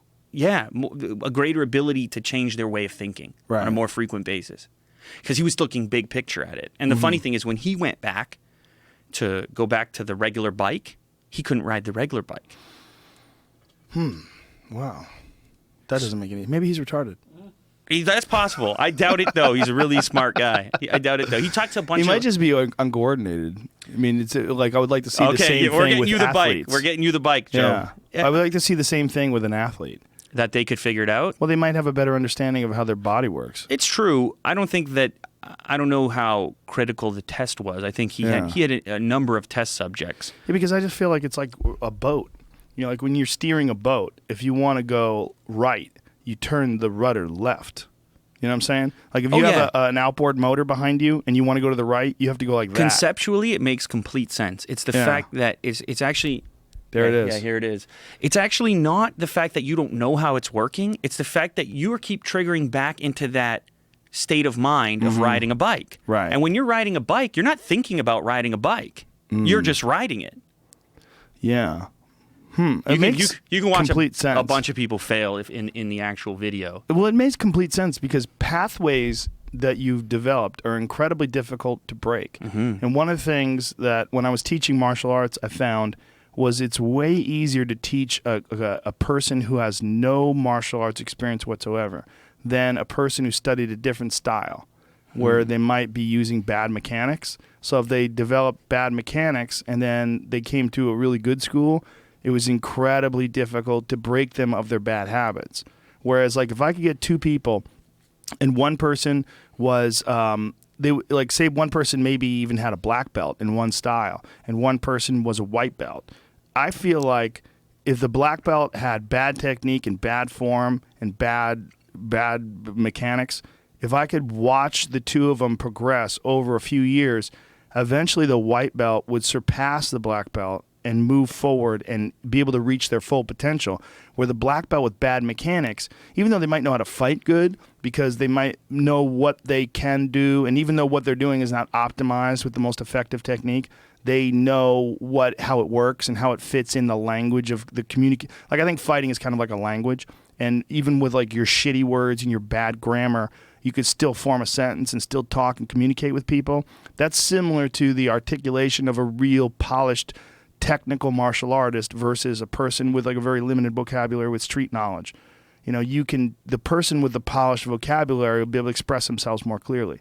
And expressing yourself is what you're actually doing when you're fighting. It's a really cool way to look at it. So the person who starts out with nothing is better off than the person who starts out with shit technique. Yeah. Unless the person who starts out with shit technique is super open-minded and has no ego and is willing, or has very good control of the ego, and is willing to try to completely learn everything from scratch and not go into it saying, hey, I'm already a black belt, I already know my shit. Right. Yeah. Which most people do. It's It's an interesting topic. I think it applies across the board, to be quite honest. Yeah. I started working with a couple people in my for my channel. I have an editor now. He's a guy who I've known for a long time, but he doesn't have a background in editing at all. He didn't have any kind of like preconceived notions of what these videos should look like. But I liked that when he came in, because I was like, I can kind of finesse this idea of how I want things to look and how I want them to be, and he can kind of learn starting with these parameters, the ones that, as opposed to somebody coming in who would have been like a professional in the space. Right. And I think that particular perspective is something that a lot of startups are doing as well when it comes to hiring new people. Is it's like, are you hiring a person and their skill set, or are you hiring a personality? Are you hiring potential? And what is the difference in each of those decisions? Sure, if you hire a professional, probably you're going to be able to snap your fingers and be achieving things immediately. But in the end, is that person as capable of flexing and floating along with the needs of that business over time? That's a good point. And also, do they come into that business with a preconceived notion of what their future is going to be based on, like, I'm going to move from here to there, and then I'll get a corner office, and then blah, blah, blah. And they have this idea already mapped out in front of them. And then when things aren't that way, they maybe be disappointed or don't know how to react. Yeah, this is the equivalent of the bicycle pathway thing, Yeah. but mapped out in like a different scenario. But it gets me thinking about myself too, in what are my pathways that I can't break in thinking about subject matter, in looking at the way I behave. Because I feel like the not being able to ride the bike the other way is the perfect example of how we treat a lot of things. Like I think our perspective should always be floating. We should always be able to in politics and stuff, they're always talking about that guy, he flip-flopped. He used to say that, now he says this. Well, isn't that normal? Isn't that life? Well, flip-flopping in politics is hilarious because it's the one part of life where you're supposed to have a preformed decision by the time you enter into public office, and it never changes. That's right. Like, you can't evolve. It's weird. As a society, it seems that we value, for some reason, a person who doesn't change their opinion, when in reality it should be the other thing. Well, also, some of these opinions, it's not like murder is bad. You know what I mean? I mean, Right. like, they're complex issues that require 100%. a lot of consideration. Yes.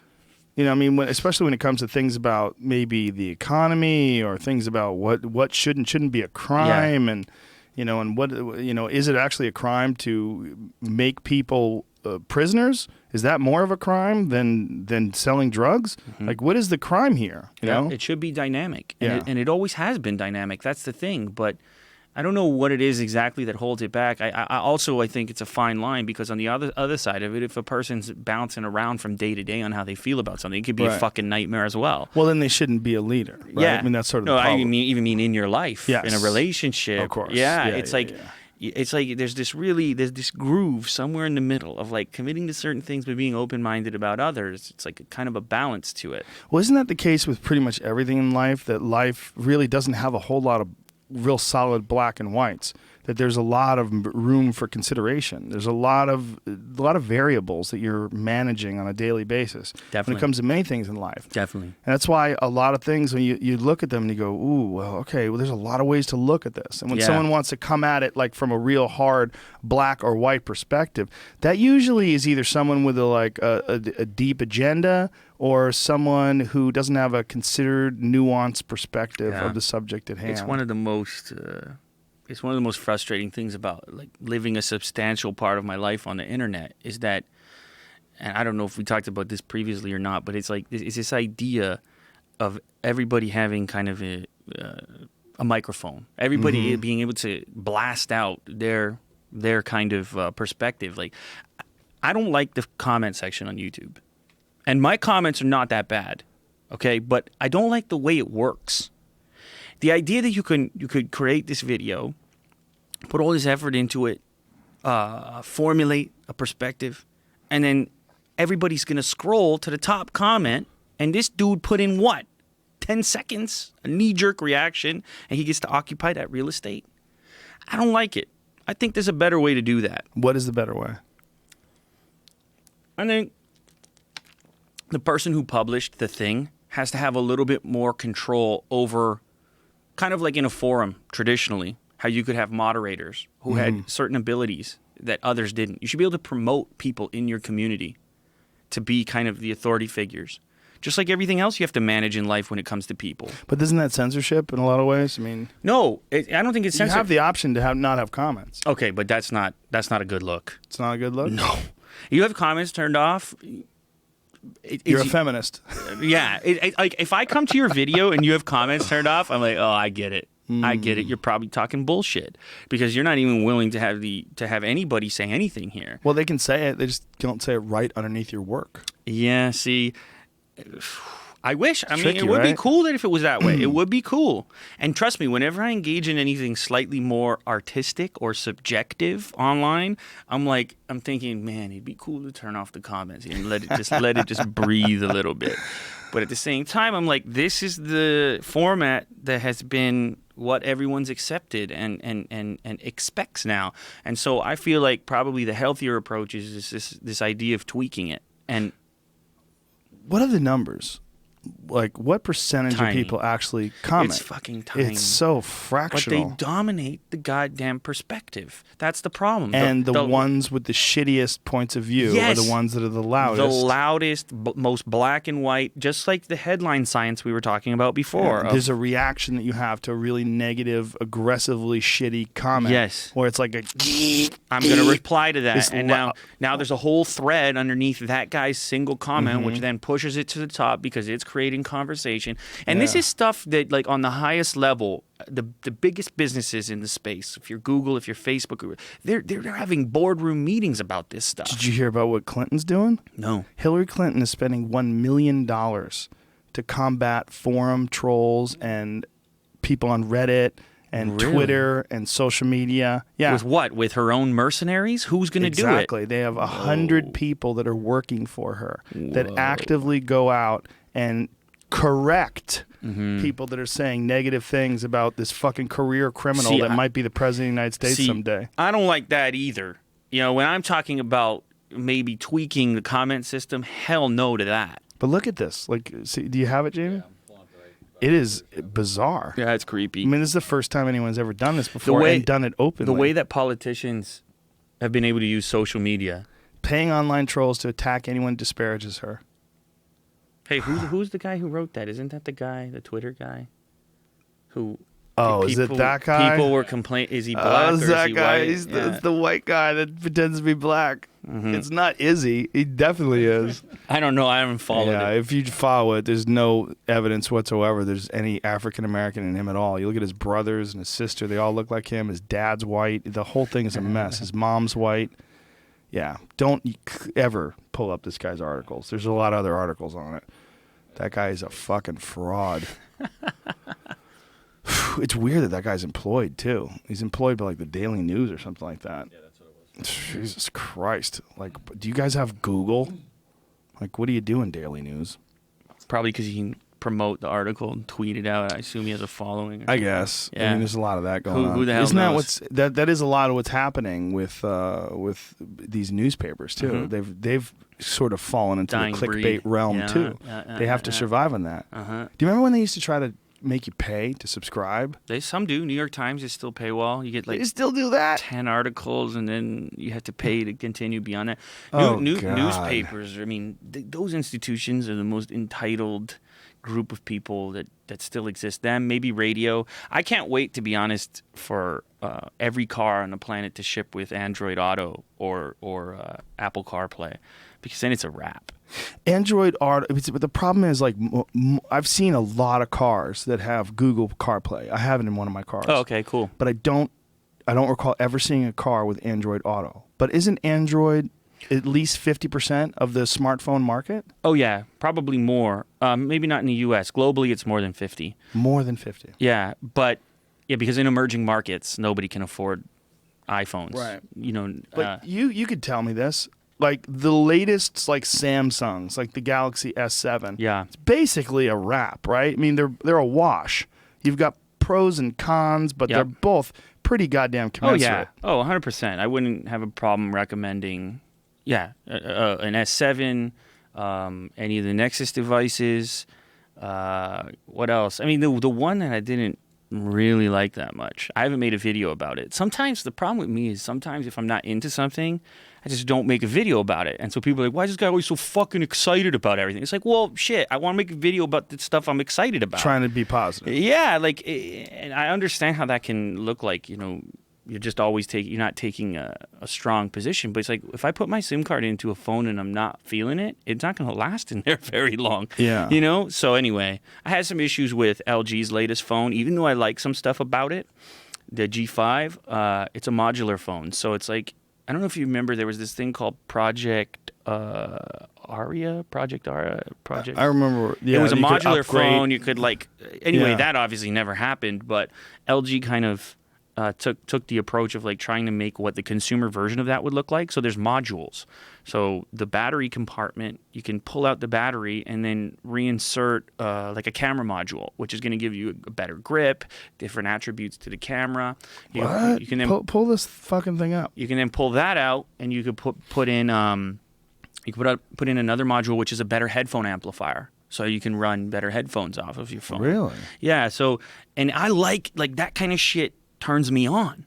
I like that stuff. Right. So when I see it, I'm like, fuck, I want to support that, even if it's not 100% polished. Yeah. Huh. So here you go. If you scroll down, you can see how the battery pulled out on the bottom in that picture there. Uh-huh. So that they call them friends. That's a bit of an issue with translation there. Ew. But the different modules are called friends, and you'll see here he can slide it out. Hopefully he does in this clip here. There. So that pops out. Whoa. And you could even just carry around another battery, which that's becoming a tougher thing to do with phones, obviously. Yeah. Oh, you're getting killed here. Fucking ads. Getting hit. I look at the options. I don't want to save. I want to be a loser. Can I click on I want to be a loser? Wow. So anyway, Interesting. I don't know if they show any of the other modules here, but they're opening it up to third parties as a port. So essentially, if you're an audio maker and you want to have your own amp, or if you're God knows what accessory you might want to have utilize that, maybe a bigger battery, Right. You know, maybe who knows, whatever it is that you might want to improve, you could access that and do so. What an uphill battle it is, though, for these cell phone companies to come up with something that you can get other people to jump in on and make accessories for. Because people look at it and go, man, I don't know if this is going to catch on. Do we use our resources and our engineers to 100%. develop something for this LG platform when we can just make some shit for the iPhone and it's going to sell for sure? Yep. And this is a problem. This is why there's such a huge abundance of accessories for that platform, and it's something to consider for a person. There's some of the modules. Wow, the module on the bottom, the brown one, is that the camera one? Yeah. What the fuck, Wooden man? grip. So you get a real shutter, like a regular camera. What is that upper left one? That looks like a speaker. That's actually LG's camera one. So That's a camera? So basically what it does is it gives you a bigger battery, first of all, and then it gives you some control over the shutter as well as a wheel. Now, on a professional camera, that wheel normally would be mapped to like shutter speed or something more professional style of interaction. So it wouldn't just be click and go. You could get more control over the manual functions of it. And that one in the middle, I think, is a digital analog converter, so a headphone amp from, I think it's Bang & Olufsen, some high-end audio company. So you can drive bigger headphones. But anyway, I really like the approach. Another thing they did on that phone is they put 2 lenses on the back. And a lot of people think on the next iPhone we might see 2 lenses as well. I'll ask you this before I get into this next part. Actually, you know what? I'm going to get to that in a second. I'm going to go dual lens. But the dual lens on the LG, one of them is super wide angle. So you can capture a really wide frame. That's one of my pet peeves about phone cameras. You can see both of them there. They're not very wide. So like you want to capture like a group or architecture or a beach or something. It's always like this really narrow field of view. So in this particular case, one of them is super wide and one of them is a more standard field of view. And so it's like having an interchangeable lens system, but it's always in your phone. So right from within the app, you can switch between lenses. That's interesting. Yeah. I like that. So the iPhone might do something similar. What do you not like about this? Okay, so and this is, I don't know how fair it is, but really the way I evaluate a phone is how it kind of interacts with all the other devices that I expect it to interact with. So, for example, if I get in my truck and I want the shit to like seamlessly connect via Bluetooth, start playing my podcast, and so on. This phone, for whatever reason, it had no problem linking up the multimedia portion to play the music, the podcasts, but the headset portion, for whatever reason, it wouldn't connect for answering phone calls via my Bluetooth. Again, this is anecdotal. This is my personal experience. It's tough to even put that out there because who knows? It's just the way that's talking to my truck. But that issue doesn't exist with any of the other flagships. So that's something that I'm going to consider. Another thing is build. So a lot of people were upset because of the way that modular portion fits in. It's not completely flush. It's a little bit rough around the edges. And so, again, it's so competitive in this marketplace. Any little inch you're going to give up is going to have drastic impact. And lastly, I don't like their software, their skin that they put on Android, but we talked about this before. I'm like a purist when it comes to that, and I usually modify that anyways. But there was some weirdness from the get-go about not just the skin they have on there, but how hard it is to really switch it around too much. The Samsung theme store is a little bit more elaborate if you want to change the appearance of the way your TouchWiz. TouchWiz has gotten a lot better, but I still have a Nexus in my pocket right now. So now the Nexus phones, what's the service? Illuminate this. There's something where with Google you can pay Google, and that becomes your provider, and your phone will work on everything. T-Mobile, Verizon. Not everything. No. Well, is it? I don't think so. No? No, I think it's just a select carriers because I think the Verizon bands are different. Oh, they're CDMA. Right. Yeah, I think. But I thought that CDMA and GSM, like most phones will work on CDMA and GSM, like the iPhones will. Like if you travel overseas and you're in a GSM environment only. Yeah, iPhone is actually one of the few. I'm not sure if Nexus does or not. But really? That seems crazy that they wouldn't. It bounces around. I think it might be T-Mobile, and it can bounce to Sprint and AT&T. Well, that's CDMA and then GSM as well then.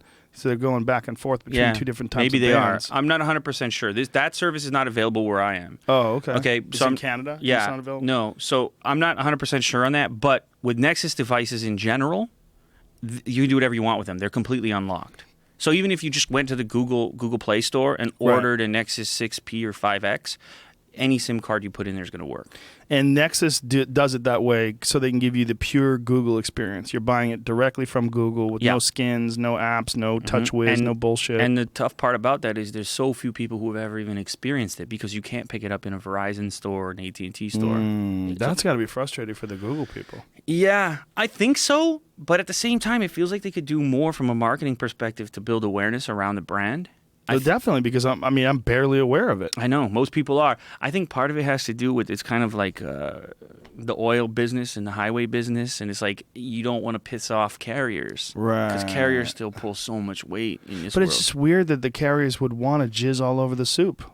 Like, we're back there. Yeah. Why are the carriers jizzing on the Google soup? Hey, I mean, there's tons of evidence of Verizon and Comcast and fucking you name it. Like they're all trying to protect this really strange business. I mean, they started out as cable companies and doing home phones, and then it was like all of a sudden this whole thing was mobile, and we could bounce around, and we had, and it's like really the business has changed, but they've continued to try to lock you into this bundle.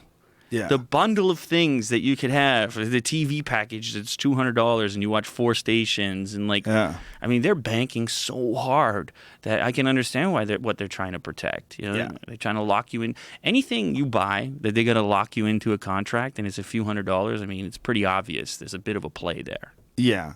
But people are wising up, though. A lot more people are buying their own devices now. So, Jamie, see if you can figure out what exactly that Nexus service is. I think it's called how it works. Yeah, I think it's at it, right? Well, Google Fi. Yeah, Project Fi. Yeah.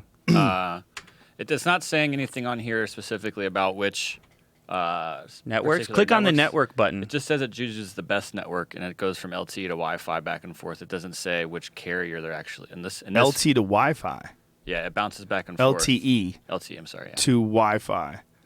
But how's it using Wi-Fi when you're driving? Get access to 2 4G LTE networks.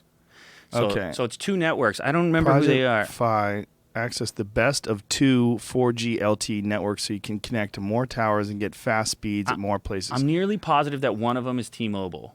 It doesn't say on here. Well, why wouldn't it not say? That seems crazy. They might have a white paper somewhere on the internet that you can get your hands on. But listen to this: connect to better Wi-Fi. There are lots of Wi-Fi hotspots out there, but not all of them are high quality. Project Fi automatically connects you to more than 1 million free open Wi-Fi spots we verified for fast and but how does that affect you while you're walking around? Is it really going to go from Wi-Fi to Wi-Fi? That sounds ridiculous. So they had a little graphic on here that kind of just shows it, but I mean, it's just graphics. It's not real life application. Right. It's not giving you actual data, experience. Yeah.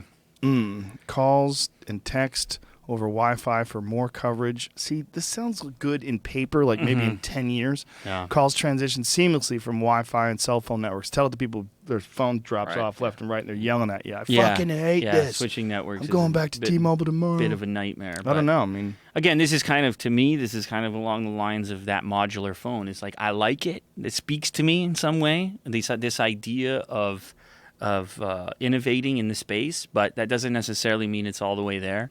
Well, yeah, Jamie, see if you can find, instead of this commercial cartoon they're showing us, actual data of what networks they're using and how it works. You probably can, yeah. Because Chris Ryan, Dr. Chris Ryan, the guy who wrote Sex at Dawn, he was the one who first told me about it, and that's why he bought the phone. He's like, I love it because everywhere I go, it just finds the best service. Yeah. And I was like, oh, okay, that sounds like a great idea if it's in paper. Oh. Who are the partners? Sprint and T-Mobile. T-Mobile. Yeah. Okay. Leaders carriers in the U.S. to launch our service. Well, you know what, man? That's exactly what Ting does. Yeah. Like Ting uses Sprint and T-Mobile as well. They use T-Mobile for GSM and Sprint for CDMA. Yeah. And so you would get the same coverage that you get with T-Mobile or with Ting. But with Ting, you only pay for what you use. Like Ting has a great deal where, you know, if you barely use it, like I've barely used my phone before and I've got a $10 bill. Yeah. You know? The one thing that they have there is that Wi-Fi transition thing. So yeah. maybe you're using less data. I don't know. But where you have to log into Wi-Fi networks. That's what I don't understand. How could that be verifiable? I know, and they're like reliable. I don't know about that. I mean, but this idea of free Wi-Fi hotspot, if you go to like Starbucks and use their hotspot or Coffee Bean, you have to log in. Mm-hmm. So you're going to have to pre-log in to all these places in order for it to seamlessly transition? Unless they've got like some kind of clearance, maybe, where those like IMEI numbers could somehow have access. I'm not 100% sure how that works. That sounds fishy as fuck. I'm not 100% sure how that works, but Wi-Fi calling and whatnot is cool because generally speaking, even in your own places, like the places you frequent, like your office and your house and such. I have Wi-Fi calling on my phone. Yeah, I love it. And exactly. It's amazing. It's high quality. You have a great connection. So it does make sense in theory. The way they were showing it on that graphic is probably overstating it. Right. Yeah. Yeah. But anyway, so in the Android space, I think it's pretty easy. I think right now for me it would be probably an S7 or the Nexus 6P is in my pocket, which I like. Can I see that? Yeah. Pull that bitch out. Yeah. This again, what you're seeing a lot of now is you're seeing the fingerprint scanner being moved to the back of the device. So you could just do it as you're holding it So open? yeah, exactly. You'll notice it sort of fits in there. Wow. Yeah, that's nice. I like that. I've That's actually really clean. I've actually got a skin on it. It's this is a skin? Yeah. It would look a little different. It's a little more grippy like that. I like it. Yeah. This is really thin and nice. Yeah. It's This is a 6P, is that what it is? That's a 6P. It's the bigger brother, so the 5X is pretty much identical. The screen's a little lower resolution on that one. No physical buttons on the outside. Just over here on the side. Yeah, but none on the screen. Oh yeah. No, they're all digital. Yeah. Well, if you look at like an iPhone, that giant home button increases the size of the bezel substantially. Yeah, it does. Now, another thing that phone makers, I don't remember if I talked about this before, is like forward-facing speakers is such a huge thing. Yeah. The fact that we don't have that on a lot of devices yet. Yeah, the iPhone has a little dinky speaker on the bottom. On the bottom, it's kind of it's like, from a design perspective, you can't imagine ever doing a drawing where for any reason you do that unless it was an absolute necessity. But the thing is, a lot of phone makers keep trying to slim down the devices. It has to be thinner every single generation. And so that usually means they're subtracting things rather than adding them, which is a problem for people who are like super into tech. Like, are you complaining about the thickness of that? That could be a little bit thicker if you got better battery life, say a better camera, right? Yeah. Or do you need it to be that thin? No, I'm good with it the way it is. I like it. Yeah. The battery life is fine. Like the 6 Plus. Yeah, it has a huge battery. It's pretty fucking good. Yeah, it has a huge battery. I was actually okay with the 6. The 6 was okay. The battery life was not bad. It's just I picked up one of these again and I was like, I like the screen better. I like the big screen. Bigger screen, yeah. Especially for like going on a website or something like that and reading emails. It's just the real argument against the big screen is one-handed use. Right. So if you're a person who takes public transit, you're on the subway, and they got a coffee in one hand, and then you can make the argument that like any of these giant phones, it's difficult to interact with them one-handed. Well, then the argument is the new iPhone, the one that they've come out with, the old 4-inch The one. SE, yeah. That sucker fits right in your hand. Oh, it's tiny. Perfect. Yeah. But it's so easy to text one-handed with. Oh yeah, definitely. I was kind of lukewarm about it, just because it's like Going backwards. it's like what do we. The stuff I get excited about is the innovation and sort of the people behind it, the research, development, and such. And it's like anytime you see a company kind of going back. But then again, I thought about it when I made a video about it. It's like, well, if you drive a Porsche, they don't look all that different. Like, Well, not only that, a Porsche is smaller than an SUV. Like if you invented an SUV and you're like, I don't want to drive an SUV. I want a little car that right. zips around. Yeah. And that's kind of what that phone is. It's like a little sports car. It's like, you could make, because it's fast. It's fast. Yeah, they upgraded the camera. Mm-hmm. I feel like we could have seen a new design. That's all. It would have been interesting. They've had a lot of time to figure out what they wanted to do with a smaller phone. But the edginess of that old phone, Super grippy. It grips. It's like Super it's got a hard, angular sort of edge to it that fits one right is in your hand. one of the slipperiest phones that exists. Exactly. Well, that's why I like this skin. I got this skin. It's got texture on the outside and it's wood. Yeah, you're gripping. Yeah. I like it. So the issue with the next iPhone, this is what I'm going to ask you, Joe. There's rumors.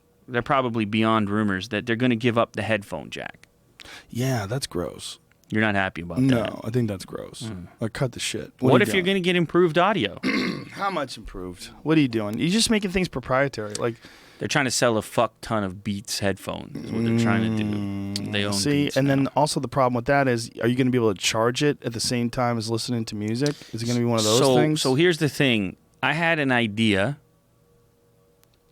I'm just going to put it out there because I'm not going to do it. I'm too fucking busy. But like for a set of headphones that use that port that actually have a battery that charge your phone while you're listening. Ooh. Because a lot of people carry around backup batteries anyways. Yeah. Anyway, That's not a bad idea. I'm not going to make it. Like I said, I'm busy. That's not totally a bad idea. But anyway, the point being is like it's not universal. So you couldn't just be over at your friends and grab any pair of headphones. Yeah. All the stuff you maybe already invested in. A lot of people have invested a lot into audio. And everything fits with this 3.5 millimeter universal jack. And it's been that way for, 50 years? Right. More. Right. More than 50 years. It used to be a 1/4-inch jack like this stuff here. Mm-hmm. Which could be adapted, but essentially it's been that analog connection for as long as there's been audio equipment. So this is a big move. If the leader in the marketplace gives up on that and goes with a strictly digital connection, you can expect all the other people to follow suit because Apple just has that kind of pull. Well, they were the first ones to abandon the floppy disk. Mm-hmm. Remember that? And then they were CD first ones. Yeah, they abandoned everything. Yeah. I mean, the new ones, these new laptops, they don't even have a USB.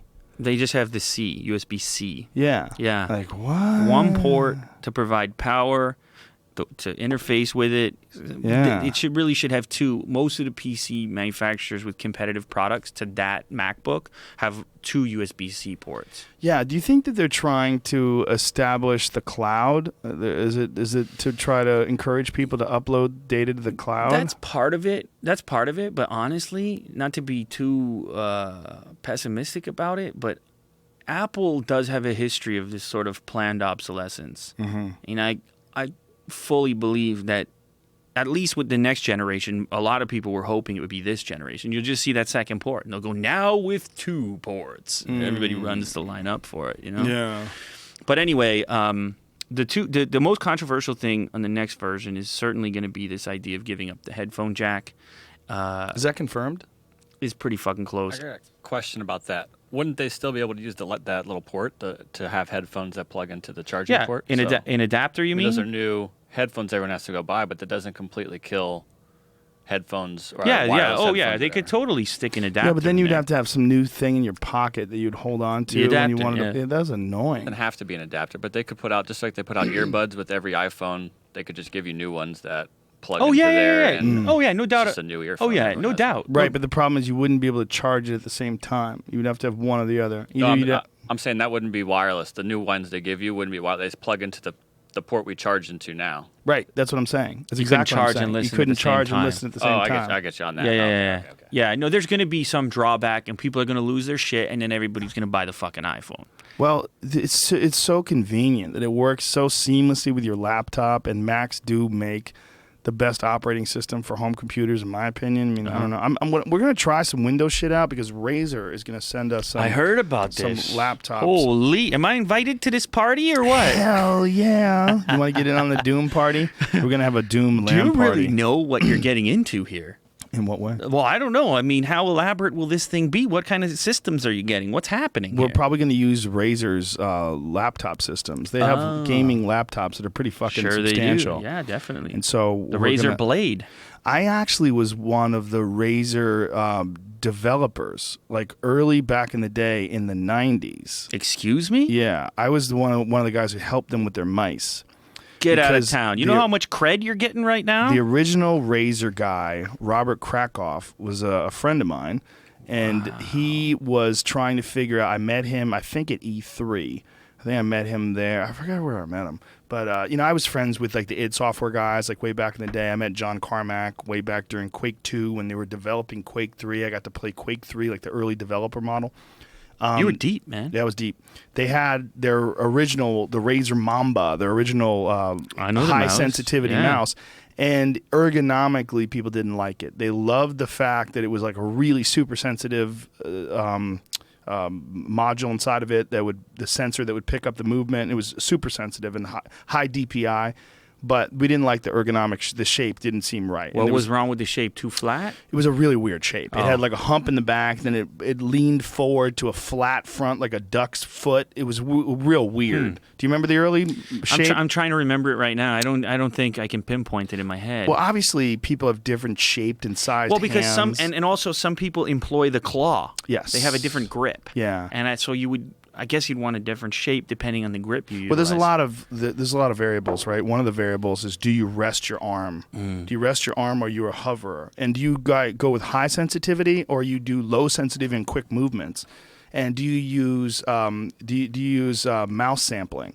Like, there's like where mouse acceleration. Do you know what that is? Yeah, of course. So like if you move quicker, the mouse actually moves quicker than that. It works on some sort of like a gyroscope, or that's probably not the right word, but like in accelerometer. Maybe. Yeah, accelerometer. Yeah. Whereas if you move quicker, it actually covers distance quicker than your movement. It helps you move quicker. And then when Yeah. you're into fine, slower movements, it slows down. Some people like that. Some people don't like that. Depending on the game. Depending on how So you play. many- Yeah, But so for many me, it was variables. first-person shooters. So me and my friend Lou Morton, who was a hardcore gamer, who's one of the writers for News Radio, and a bunch of friends that were in my Quake clan at the time, we got together with the Razer guy, and we had a LAN party.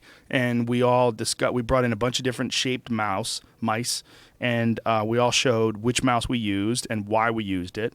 And I believe at the time I was using a Microsoft mouse. And I really liked laser mice because they were back then they were not quite good enough for games. They were a little awkward. They weren't as sensitive. They would miss things, but they wouldn't require cleaning. And the ball mice require cleaning. Oh God, yeah, right. And so we all had these different ones that we would use. And so they compiled all of our suggestions and then created their next generation mice. So this was in the 90s. So I was like one of the early guys that helped them with the shape of mice. So imagine all the kids out there right now with a Razer mouse. I was just one of them. There's a lot of people. He's like, don't get carried away there. Yeah, I wouldn't do that because there was a gaming mouse that one of the big Logitech had the best shape. I love Logitech mice. Yeah. I use one right now. I use the what is it called? The Performance MX. Love it. Wouldn't use Yeah. anything else. But they had one that was specifically designed for gaming, and it only had 3 buttons. But the shape of it, the Logitech gaming mouse, just fit I think perfectly it was the in your MX hand. 518. That was a super popular gaming mouse back in the day. But Could be. I mean, they yeah. just called it the Logitech gaming mouse. Oh, did they? Yeah, it was. It Oh, was okay. a gray mouse. It Oh, didn't have okay. any buttons other than the 3 buttons. This on might the top. be earlier than I'm thinking. Yeah, it was kind of crude and primitive, but people really loved it because, like, you would set these buttons for different things. Like some of them would set one of the buttons for a jump. Some of them would set one of the buttons. Like the way I would have it, I would have the index finger would be my trigger. That's how I would shoot. The middle button would be a rail gun, and the far left button would be a rocket launcher. So if I wanted a rocket launcher, I'd hit that far button. It would come to me instantly, and I could shoot it. And then the rail gun would be the one that I would count on for like a long-range sniper shot. And so you have all your keys. Your keys would be in front of you, W, A, S, and D for movement. Sure. And then various weapon keys, which are really close. Like lightning gun was up here, a C. You would hit that for this and that for that. And you would configure it based on what you would like. And so there was... Yeah, that was one, but that was not the one. This is probably a That looks new more one. modern, Probably, yeah. But I'm trying it's- to find one from the 90s. It's so hard. But we don't no need. But that's pretty dope. That one right there, like the They have tons of buttons now. Yeah. Like the performance mice now, like you could have. Never mind the ones for those massive multiplayer games. yeah. Those- Those guys are crazy. Those mice can have like 30, 40 buttons on them to trigger certain behaviors. I don't know. I'm not an expert in that space. Those games scare the shit out of me. Really? Those massive multiplayer games are the ones that just suck your life up. Oh, yeah. Those people yeah. just vanish from the world. Yeah. Now, what is going to happen with those people when they get a hold Yeah, of something it's like over. this? It's This over. box that we have in front of us, Lewis and I were playing with this before the show. And we had the gentleman in that helped work with it. Yeah, let me give them a shout out. This- Master of Shapes on Twitter. These guys, they create mostly VR experiences, but this headset here is actually an AR headset. And you may have heard of it. It's called the Microsoft HoloLens. Essentially, you've got a lens in front of you in a fairly narrow field of view, but what ends up happening is you have this digital representation that's overlaid on your own physical space. That's how I would describe it. Yeah. You tried it out, Joe. Why Yeah. don't you give us some feedback? Well, right now it's kind of crude. There's some holes in it, and this is just developer kit, so it's not meant to be a polished consumer product. But Yeah. it's pretty revealing as far as what the potential is, and we're in for a wild ride Yeah. in the next 20 years. Yeah. I mean, what we're seeing with this is a kind of a crude version of virtual reality in a video game where things are coming at you, but they're bullshit. They don't look real, and you're pressing a clicker and you Yeah. can shoot them out of the air. It's kind of fun. It's Well, kind of from interesting. a gaming perspective, I still think the VR experiences are a lot more immersive than something like this where you can still see your surroundings. Exactly. When you put the headset Yeah. on and everything is gone, and you're doing like some zombie game or some shit, like Yeah. I was playing with the HTC Vive recently. That's most people are saying that's the one to get for VR headsets. Really? Yeah. Over Oculus Rift? Yeah, just the way the tracking is done, it's a very smooth experience. They've got controllers that come with it that map against the headset itself. They're wireless. You're still wired into a huge gaming PC via your head, but it's kind of cool. Some of the demos I did have, they have these like digital walls that you bump into, so the sort of limits of where you can go. But some people have done some really interesting things. If you can bring up Jamie Into the Void. Have you seen this yet? No. Okay. Should I say anything or should we play the clip? Just play it. Okay, play the clip. Into the Void. Yeah. I'm curious as to if someone is going to develop something like those laser tag warehouses. Oh my God. How the fuck did you just nail it? How did you just nail it? Is That's that what what we're it about is? to watch. Oh, that's Somebody in Salt hilarious. Lake City built this experience where you have this pack on, which if you get shot, it's like an actual physical. I think we have talked about this before. Did this come up? I feel like this came up in one of the Red Band podcasts. I feel like it did too. I'm looking for it right now.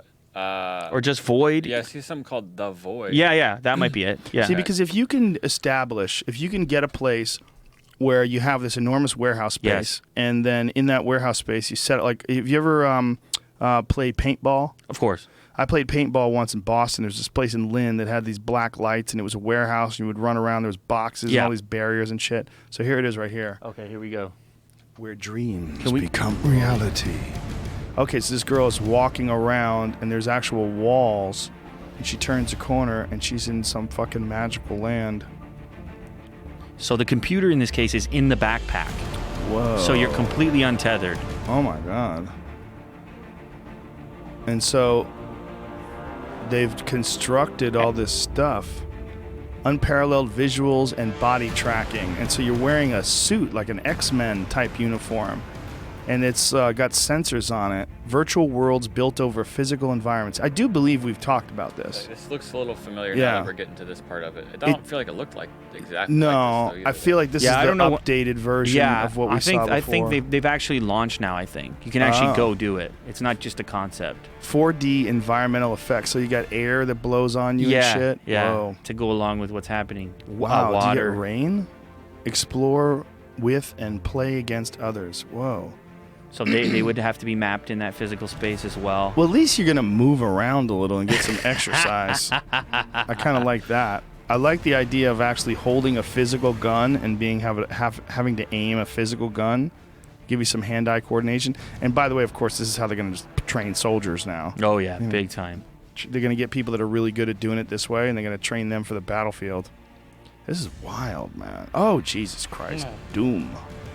Yeah, you can imagine if when that thing grabs hold of you Ugh. and your vest is gripping you tighter Yeah. and you're feeling the physical surroundings, that's going to hijack our sensory system big time. Especially when it gets better and better, whereas like it's more and more reactive. Like you can feel it in very specific areas of your body. If something grabs your shoulder like a zombie from behind, you turn and it actually has its hand on your shoulder. Holy fuck. And the thing is, after people grow up with those kinds of experiences, how the fuck are they going to go to the movie theater and just sit there? They're not. Well, the movies are going to have to ramp it up. That will be the equivalent of what it is. Maybe Disney, maybe some Star Wars down the road, you'll be in it. Well, sometimes though you just want to go to the movies. You want to go on a date, eat some popcorn, just sit down and relax. Right. Although I think that those experiences, who knows? Who knows if the next generation will give a fuck about any of that? Well, I think they don't need a date. Right. They don't need the popcorn. Yeah, right. They don't even need a date. No, that's what I'm saying. They got it all figured out, man. They don't need to leave the house. What is our personality? Like the collective personality of human beings? How much is it going to be affected by robot sex slaves? 100%. 100%. No one will compromise for anything. We will be such ugly motherfuckers, dude. Or be like completely unneedy. No, not at all. I do not think so. Well, Where are you at, isn't it Jamie? You want to possible? weigh in there? We're getting real close to demolition, man. I feel like Yeah. all of the things that are happening with that. Taco Bell is going to become everyone's favorite meal. We're going to have to wipe Taco our Bell. asses Why with is three- Taco Bell That's gonna just be what a- it was in the movie. Oh. 3 shells to wipe our asses, and no one knows what that means still, and that's what we're going to head to. Yeah. Or The Matrix or whatever sci-fi film you choose. No wonder. Ultimately, I think we're just becoming, we continue to have a smaller slice of the pizza, and the digital realm, the internet, the data realm continues to have a bigger slice of the pizza. So as long as that continues in that kind of direction, we're gonna become more and more passengers and less drivers. And of course that's happening too. But I'm sure you heard about the cars, Model sure. 3. Yeah. Like they moved so many fucking units sight unseen. Like, can you imagine buying a car without seeing it? These people. Teslas are so proven though, and it's Elon Musk. He's like literally Tony Stark. Exactly. But all that stuff, all that hype around it, right? It doesn't come easy. It's all part of kind of a perspective. They represent something bigger. Like, in so many ways, tech is like our God. Like, we worship it. Like, this is evidence of that, in my opinion. If you're going to buy something without seeing it, that's the ultimate fucking cult, the ultimate coercion. But you're only buying it from a massively proven brand. 100%. 100%. But it's like, Do you know how many people do that with Porsche as well? listen, with iPhones, But whatever. Porsche has a Model R that's coming out. Yeah. That's actually very retro. The Porsche Model R is so spoken for. It's a 911 with a GT3 engine, but a 6-speed manual transmission, and none of the external. What am I looking for? Aerodynamic, like spoilers and shit like that. It looks like a regular 911, and all the aerodynamics are sort of built into the undercarriage of the car in order to keep it down at weight. Interesting. And what they've done is made a very retro type experience. What for a about all very the high-end car. electronics? Like, Well, you can shut all that stuff off. But this car, there's so few of them that they're selling this car now for $1 million. Sure. This is a regular fucking 911 that just has like retro capabilities. and it's going for people are selling them sight unseen for $1 million. But I understand it at the high end, because at the high end, this is not car number one for most people. Right. This is like, on a whim, whatever. I have some fucking money burning a hole in my pocket. In the case of the Model 3, that's a $35,000 car. Right. And they moved. Wasn't that more understandable then? How so? Because there's less of a risk. No. I'm talking about volume. Right. So I looked at their numbers and then went and referenced it against, like, what about Honda Civic? What about how significant is this number? Like, I'm sure Porsche is only going to make, 50 of those? I don't know. Not that many. Not even. Not that maybe. many for North America. Yeah. So in those cases, you understand it. Like, it's, super exclusive. They'll probably make like 911. That's probably what they'll do. Exactly. And number 1 and number 911 will be worth the most and whatever. Yeah. But in this case, it was like there's not as much that can be learned from a sort of small experiment like that, but there's a lot more that can be learned from when you're moving 500,000 cars. Yeah. Because then it's like, holy fuck, this is now an industry trend. This is not like some outlier. Right. And so when I saw the numbers and I'm like, holy shit, like Honda only sold this number of whatever last month. Now we have this significant, we kind of have proof of concept in a different way now. Yeah, I definitely agree with you there. And I think that the proven brand of Tesla has gotten people so excited about what this guy's capable of with a smaller, less expensive car that like the price of entry for like the Model S or whatever it is, the expensive like one, $80,000. was a little too much. Yeah, certainly. When you come around with a $35,000 version of it, and it looks pretty dope, and it has that big laptop screen just like the other ones do, like people just jumped in. Yeah. Oh, yeah, 100%. But the part that brought me to Tesla in the first place was just the autonomy of them. Mm-hmm. They're completely capable right now of driving themselves. They do. I have a buddy who does it. He gets on the highway and texts. Oh, yeah, 100%. It just drives. Well, apparently the BMW 7 Series does the and same thing as well. Mercedes-Benz, but they want you to have your hand on the wheel. Mm-hmm. It actually asks you to have your hand on the wheel. Which to me still makes a little bit of sense. I know. See, that's the thing is obviously there's going to be some friction between where we're going and where we're at and how much control we're willing to give to these systems. But getting back to the pizza thing, it's like that's a huge one. Yes. If we're willing to give up control of our vehicles, I think we're also probably willing to give up control of a lot of other things. Yeah. And I'm not sure if we talked about this before, but there was this really interesting. Was it? Where did I don't know if I read it or if it was on a podcast or something. It was relating to Facebook in the early days and how one of the biggest issues they had was people getting tagged in photographs that didn't want to be tagged. Mm. And so they did this kind of test where they were like, well, how the hell do we allow people to get taken off the photograph without having to go to their friend and saying, I don't want to be tagged in that photograph? Because that was an embarrassing thing to do. Right. And so what they did is they put in these stock answers like that you can send off to your friend, like select A, B, C, like I don't want to be in that photo or I look stupid or whatever. And the second that they made it a multiple choice, way more people began to use it because they didn't have to come up with their own reason. They felt like it was more accessible. So humans are low friction, like we're lazy as fuck. And many times we get overwhelmed at the prospect of having to come up with our own method for dealing with the awkwardness of life. So if you can imagine in the future, if these things, our phones and the systems we interact with, get really smart at figuring out the correct responses for certain inquiries. Let's say a girl texts you and she's like, hey, man, meet me at 8 p.m. or call me later. What if your phone knows better than you do, at what the correct response is if you want to sleep with her later?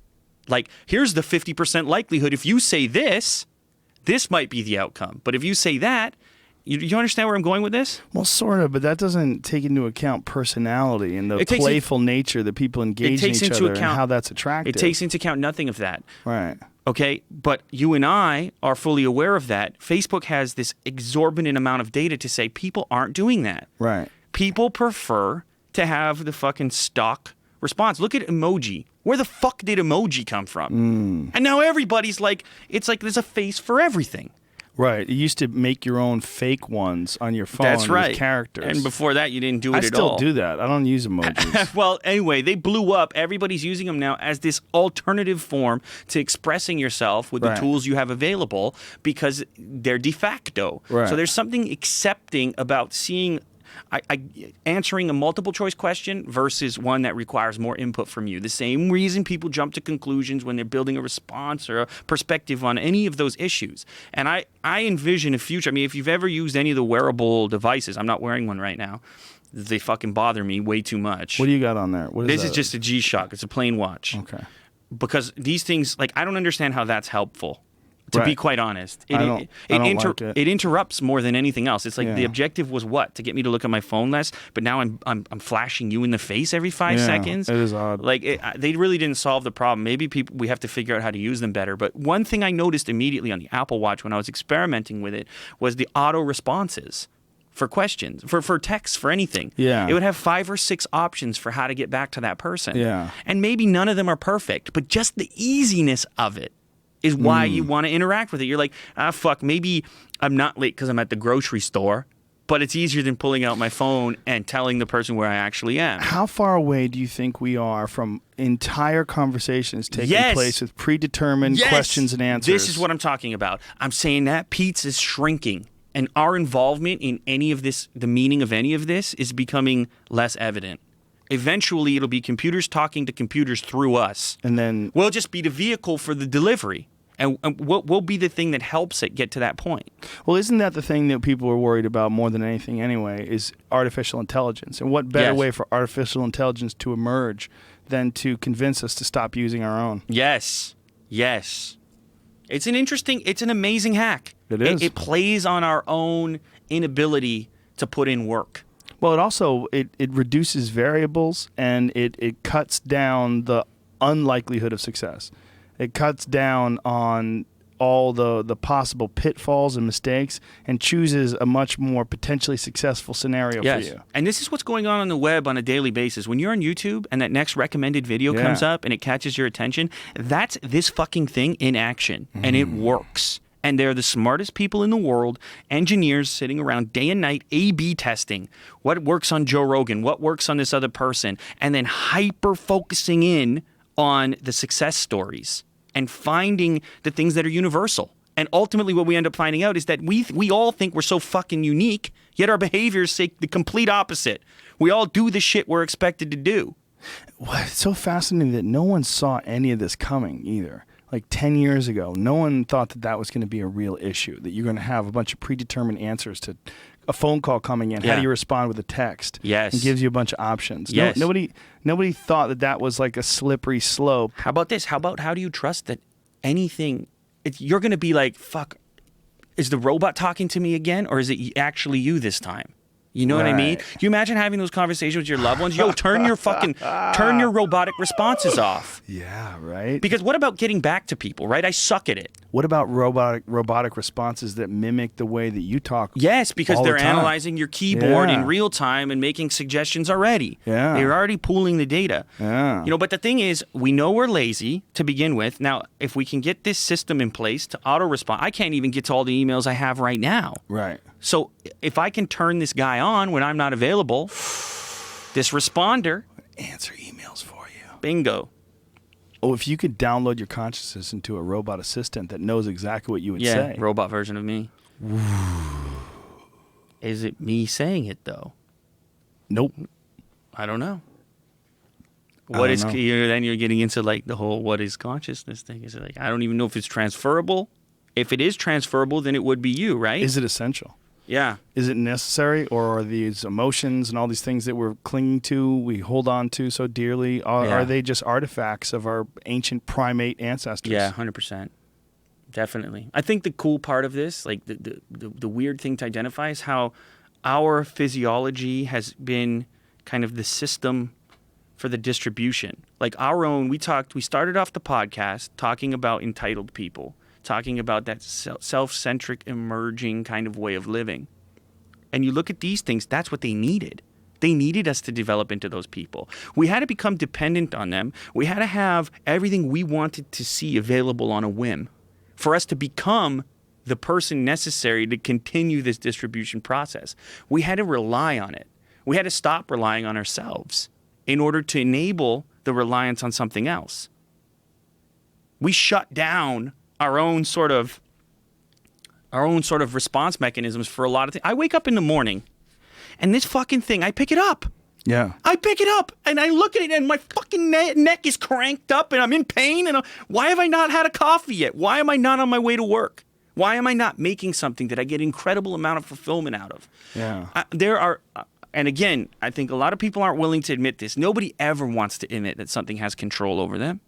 But like in this particular case, there are plenty of times where I go, why am I looking at this right now? And I'm still looking, you know what I mean? It's and fucked. then you go check something else, It's and you go look at this. It is fucked. So It is in a lot of ways. Well, that's why a lot of people are flipping to flip phones. Great transition. I have a phone in my office right now. It's called Punked. Bring up a picture of this thing. Punked? It's made by a company in Denmark. It is the intentionally modern, nice to look at dumb phone for people trying to get off the system. Bring it up. Whatever happened to discipline? See, is that fair?